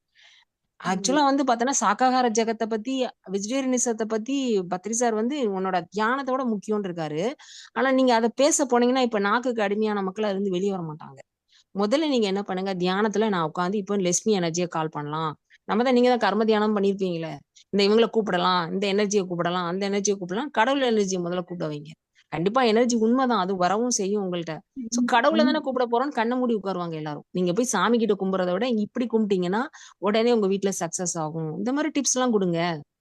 டிப்ஸ் கொடுத்து உட்கார வைங்க. உங்களால உங்களால முடியும் கண்டிப்பா. எனக்கு ஒரு பேச்சு வராது. யார் வந்து பேசினாலும் எனக்கு இந்த தியானத்தை தவிர வேற எதுவும் எனக்கு வர மாட்டேன். கொஞ்சம் அழகா என்கிட்ட mix பேசுறீங்க. ஆனோடனே இப்பதான் அழகா பேசுறீங்களே நீங்க, எங்கள்கிட்ட எவ்வளவு நல்லா பேசுறீங்க. அதுவும் பிசிக்கலா நான் சொல்றேன், 41 நாள் கண்டினியூஸா தொடர் தியானம் வச்சுக்கோங்க. ஒவ்வொரு வீட்டுக்கா போய் ஒரு வீட்டுக்கும் மத்த அக்காக்கள் எல்லாம் யாரெல்லாம் பக்கத்து வீட்டுல அக்கா எல்லாம் இருப்பாங்களா அவங்க எல்லாம் கூப்பிட்டுட்டு வாங்க. ஒரு 5 பேர் தேர்னாலும் பரவாயில்ல, 2 பேர் நீங்க முதல்ல ஒரு சின்னதா ஸ்டார்ட் பண்ணுங்க. இது எப்படி போகுதுன்னு மட்டும் பாருங்க. இதுதான் உங்க ஊருக்கு தேவை. நீங்க செய்ய வேண்டியது நீங்க உங்க ஏரியாவுக்கு கண்டிப்பா பண்ணி பாருங்க. இது ரொம்ப நல்லா இருக்கும். கண்டிப்பா பண்ணுவேன் மாஸ்டர். பிசிக்கலா பண்ணீங்கன்னா இன்னும் ஃப்ரெண்ட் சர்க்கிள் உங்களுக்கு, ஏன்னா பிசிக்கல் வந்து இன்னும் ரொம்ப நல்லா இருக்கும். நீங்க எல்லாரும் உட்காந்து, நான் என்ன சொல்றேன், முதல்ல எடுத்தோன்னே 1 மணி நேரம் உட்காருங்க, பாட்ட போடுறேன் அதை போடுறேன்னு சொல்லக்கூடாது. 15 நிமிஷம் இல்ல 20 நிமிஷத்துக்கு மேல யாரையும் உட்கார விடாதீங்க. 20 நிமிஷம் அவங்க உட்கார்றதே பெரிய விஷயம், கண்ண மூடி. சோ அப்படி ஸ்டார்ட் பண்ணுங்க. பிசிக்கலா பண்ணுங்க. 41 நாள் ஒரு விரதம் மாதிரி பண்ணுங்க. இதை நான் பண்ண போறேன்னு சொல்லுங்க. அன்னைக்கு மட்டும் நீங்க கவிச்சு சாப்பிட வேண்டாம்னு சொல்லுங்க அவங்கள்ட்ட. இன்னைக்கு ஒரு நாள் மட்டும், நாளைக்கு உங்க வீட்டுக்கு வர போறோம், நம்ம எப்படி ஐயப்பன் கோயில் பூஜையோ அதே மாதிரிதான் அப்படின்னு சொல்லி ஒவ்வொரு வீட்லயும் சாமி பாடே கூட போட்டுக்கோங்க. ஒரு பிரச்சனையும் இல்ல. மியூசிக் இஸ் மியூசிக், அவ்வளவுதான். நம்ம வந்து கண்ண மூடி உட்காரோம், மத்த சத்தங்கள் நம்ம காதுல விழக்கூடாது. இந்த கெட்டி மேளம் எல்லாம் பண்றாங்க இல்லையா, சர்ச்சில் அடிக்கிற பெல்லும் கெட்டி மேளம் ஒண்ணுதான். அந்த சவுண்ட் மத்தவங்களுக்கு கேட்க கூடாது, மத்த சவுண்ட் நம்மள வந்து டிஸ்டர்ப் பண்ணக்கூடாது, அவ்வளவுதான். அதுக்கப்புறம் அந்த வைப்ரேஷன் அதுக்குள்ள அவங்களை கொண்டு வந்துக்கலாம். ஏன்னா இதுவே பத்தி தெரியாத மக்கள், கடவுள் மேல இவ்வளவு நம்பிக்கையா இருக்கிறவங்கள சீக்கிரம் கொண்டு வர முடியாது. ஆனா அவங்க வீட்டுல நடந்துட்டு இருக்கிறதெல்லாம் ஆபத்தான விளைவுகளால இருக்கு. இதனால உங்களுக்கு பாருங்க எவ்வளவு பெனிஃபிட்டா இருக்கும் தெரியுமா. நீங்க இத பண்றதுனால நீங்க ஒரு எம்எல்எம் மாதிரி, உங்களுக்கு அவங்க பண்றது எல்லாம் உங்களுக்கு பக்கம் தான் சேரும். உங்க குடும்பத்துல நடக்கக்கூடிய அந்த செயின் பிரேக் ஆகும். எல்லார் வீட்டுக்கும் நீங்க விளக்கேத்துறதுனால உங்க வீட்டுல இனிமேல் வரப்போறவங்க எல்லாரும் தப்பிக்கிறதுக்கு வாய்ப்பு ரொம்ப அதிகம் இருக்கு உங்களால. சோ நீங்க கண்டிப்பா இன்னைக்கு பேசிருக்கீங்க, இவ்வளவு விழிப்புணர்வா பேசுறீங்க. ஸ்டார்ட் பண்ணுங்க. பொங்கல் முடிஞ்சோன்னு ஸ்டார்ட் பண்ணுங்க. சூட்டிப்பா என்னடா பண்ணலாம் நீங்க யோசிங்க. அப்படியே யூனிவர்ஸ் உங்களை பத்ரி சார் ஒரு தடவை மனசுல நினைச்சுக்கோங்க. அவ்வளவு அழகா உங்களை கைட் பண்ணுவார் அவர். இதை பண்ணு அதை பண்ணு, உங்களுக்கே தியானத்துல கைட்லைன்ஸ் கிடைக்கும். 2 பேரும், நீங்க உங்க பெரியமாவோ சித்தியோ யாரோ அக்காவோ 2 பேரும் சேர்ந்து ஒருத்தர் வீட்டுக்கு போங்க, நாங்க தியானம் பண்ண போறோம் அப்படின்னு சொல்லுங்க. இதெல்லாம் நம்ம நல்லதே நடக்குது அப்படிங்கறத காமிங்க. முதல்ல நாங்கெல்லாம் ஹாப்பியா இருக்கோம்னா இதுதான் தியானம் தான் காரணம். இவ்வளவு பெரிய துக்கத்துக்கு அப்புறம் இவ்வளவு தைரியமா பேசுறீங்கன்னா இது மெடிடேஷன் கொடுத்த தைரியம் தானே உங்களுக்கு. Yes yes master. அப்போ அங்க உயிரோட இருக்கிற மக்களுக்கு கிடைச்சுன்னா நாளைக்கு அவங்களும் இந்த மாதிரி தப்பா போக மாட்டாங்க தானே. அதே மாதிரி இப்போ ஒருத்தர் சர்க்குலை பண்றாருன்னா அவர் எடுத்த ஒரு முடிவு மட்டும் கிடையாது. இந்த எத்மான் சோல்ஸ் நிறைய பேர் உங்க ஊர்ல உங்க தெருவுல இருக்கிற மாதிரி நீங்க சொல்றீங்க. நிறைய பேர் வந்து இந்த மாதிரி சூசைட் பண்ணிருந்தா அவங்க கண்டிப்பா இங்க இருந்து வெளியேறி இருக்க முடியாது. ஒரு தடவை இந்த மாதிரி நம்ம இறப்ப சந்திக்கும் போது ஒரு போர்ட்டல் ஒண்ணு ஓப்பன் ஆகும், ஒரு கேட் ஒண்ணு ஓப்பன் ஆகும். நம்ம மேல போறதுக்கு ஒரு ஒளி வர்றதுக்கு ஓப்பன் ஆகும். அது ஓப்பனே யாரும் இறக்கலைன்னா ஆகவே ஆகாது. அந்த டைம் என்ன பண்ணுவாங்கன்னா அந்த சூசைட் பண்ண வைக்குங்க. சில ஆட்களை தூண்டி விட்டு சூசைட் பண்ண வைக்குங்க மத்த ஆத்மாக்கள். அவங்க கொஞ்சம் வீக்கா இருந்தாங்க. இந்த இப்ப அட்டாச்மெண்ட் பத்தி பேசணும்னு நம்ம 6 வீக்கா இருக்கிறவங்க ஆல்ரெடி இப்ப உங்க பிரதர் எல்லாம் எடுத்தா 37 மேரேஜ் ஆகல, ஒரு வருத்தத்துல இருக்கும்போது இவங்க என்ன பண்ணுவாங்கன்னா அதை அப்படியே ஆக்குபை பண்ணிடுவாங்க அவங்களோட எண்ணத்தை. எது வரைக்கும் அதை கொஞ்சம் சூசைடு ட்ரிங்க்ஸ் எல்லாம் அடிக்க ஆரம்பிச்சுட்டான். ரொம்ப ட்ரிங்க்ஸ் அடிக்க எல்லாம் ஆரம்பிச்சு அந்த உடம்பு வந்து அதே ரொம்ப போதுமே, ஹெல்த். அதுவே லோ எனர்ஜி. அப்ப என்ன பண்ணுவாங்கன்னா அவங்க எல்லாருக்கும் வெளியேறணும். அந்த எர்த்மானா இருக்காங்களா அவங்களுக்கு அந்த கேட் ஓபன் ஆகணும். இப்ப நீங்க ஒரு ஆம்புலன்ஸ் போதுனாலே இந்த இவங்க ஆட்டோமேட்டிக் ரைட்டர் எழுதுப்பாங்க தெரியுமா, அவங்க சொல்றாங்க அதுக்கு பின்னாடி ஒரு 50-60 சோல் கிட்ட போகுங்கிறாங்க ஒரு ஆம்புலன்ஸ் போனா. ஏன்னா இவர் உயிரை விட்டா அந்த கேட் ஓப்பன் ஆகுமே, நம்ம வெளியே போயிடலாமே. ஏன்னா பூமியில மாட்டிட்டு முழிக்கிறாங்கல்ல, அவங்களும் ஒரு காலத்துல பாசமா இருந்து இங்க ஆம்பிட்டுக்கிட்டவங்க தான். சோ ஒரு டெத் நடக்கும்போது ஒரு போர்ட்டல் ஒண்ணு ஓப்பன் ஆகும், அந்த கேட்வே ஒண்ணு ஓப்பன் ஆகும். அப்ப நம்ம வெளியேறலாமேன்னு ஒரு நப்பாசையில நிறைய பேர் பின்னாடி போவாங்களாம், நிறைய ஆத்மாக்கள். அத மாதிரி இந்த சூசைட்ல ஒருத்தர் தன்னைத்தானே செய்யறாங்க. ஒருத்தர் என்னன்னா நல்லா தானே பேசிக்கிட்டு இருந்தான், இப்ப ரூம்ல போய் இப்படி செய்வான்னு எதிர்பார்க்கவே இல்லாமாங்க. அதை பத்தி ஒரு சிம்டம் கூட இருக்காது. ஆனா மைண்ட்ல இந்த அட்டாச்மெண்ட் இருக்கிறதுனால பரவாயில்லன்னு அப்படி முடிவெடுத்து தள்ளி விட்டுரும். நம்ம மைண்ட்லயே நம்ம பிளே பண்ணி மைண்ட மேனிப்புலேட் பண்ணி பண்ண வச்சிரும். சோ உங்க ஏரியால இவ்வளவு ஆத்மாக்கள் இப்படி இருக்கிறதுனால அவங்க எல்லாருக்கும் விடுதலையா இருக்கும். இப்ப நீங்க பண்ண போறது ஒரு தம்பிக்கு இல்ல, ஒரு 1000 தம்பி அவங்க உங்க தெருவுல இப்படி ஆயிருக்காங்கன்னா அவங்க எல்லாருக்கும் ஒரு விடுதலை. சூப்பரா பண்ணுங்க சோனி மாஸ்டர். நீங்க கண்டிப்பா அதுக்குதான் வந்திருக்கீங்க. உங்க பேச்சு தெளிவா இருக்கு, நீங்க நல்ல புரிதலோட தான் பேசுறீங்க. அதனால உங்களால மெடிடேஷனா அவங்க ஏரியா கூட்டு போக முடியும். அப்புறம் நீங்க பிஎம்சி மாஸ்டர்ல யாரை கூட்டாலும் வந்து இப்ப அழகா பேசுவாங்க உங்களுக்காக. முதல்ல நீங்க ஸ்டார்ட் பண்ணுங்க, ஒரு தியானத்தை இனிஷியேட் பண்ணுங்க என்ன, சரியா? Okay ma'am. ஓகே ஓகேமா, thank you. Okay master, thank you so much. Veni master அழகா எடுத்து சொல்லிட்டீங்க. வேணி தேங்க்யூ. மாஸ்டர் அளவுக்கு எனக்கு வந்து ஒரு ஃபுல் எக்ஸ்பிளனேஷன் நான் கொடுக்க மாட்டேன், ரொம்ப ஷார்ட்டா சொல்லிடுவேன் நானு. ஓகேப்பா, அவரவர் வே, அவ்வளவுதானே. Okay, thank you master. நமக்கு வந்து கிளாஸ் இன்னும் அடுத்தது வந்து மண்டே தான். எல்லாம் பொங்கல் ஹாலிடேஸை என்ஜாய் பண்ணுங்க. ஹாப்பி பொங்கல். அதனால நெக்ஸ்ட் கிளாஸ் வந்து நெக்ஸ்ட் மண்டே தான். ஓகேங்களா மாஸ்டர்? அது வரைக்கும் ஓகே. எல்லாரும் தியானம் கரெக்டா செய்யுங்க, ம். ஒப்பனை போனும் செய்யுங்க. ஓகேவா? Thank you master. நான் செஷன் எண்ட் பண்ணிக்கிறேன். ரெக்கார்டிங். ஹாப்பி பொங்கல்மா, happy Pongal. Okay, bye. Happy Pongal. Happy ma'am. தேங்க்யூப்பா. நான் செஷன் எண்ட் பண்ணிக்கிறேன்.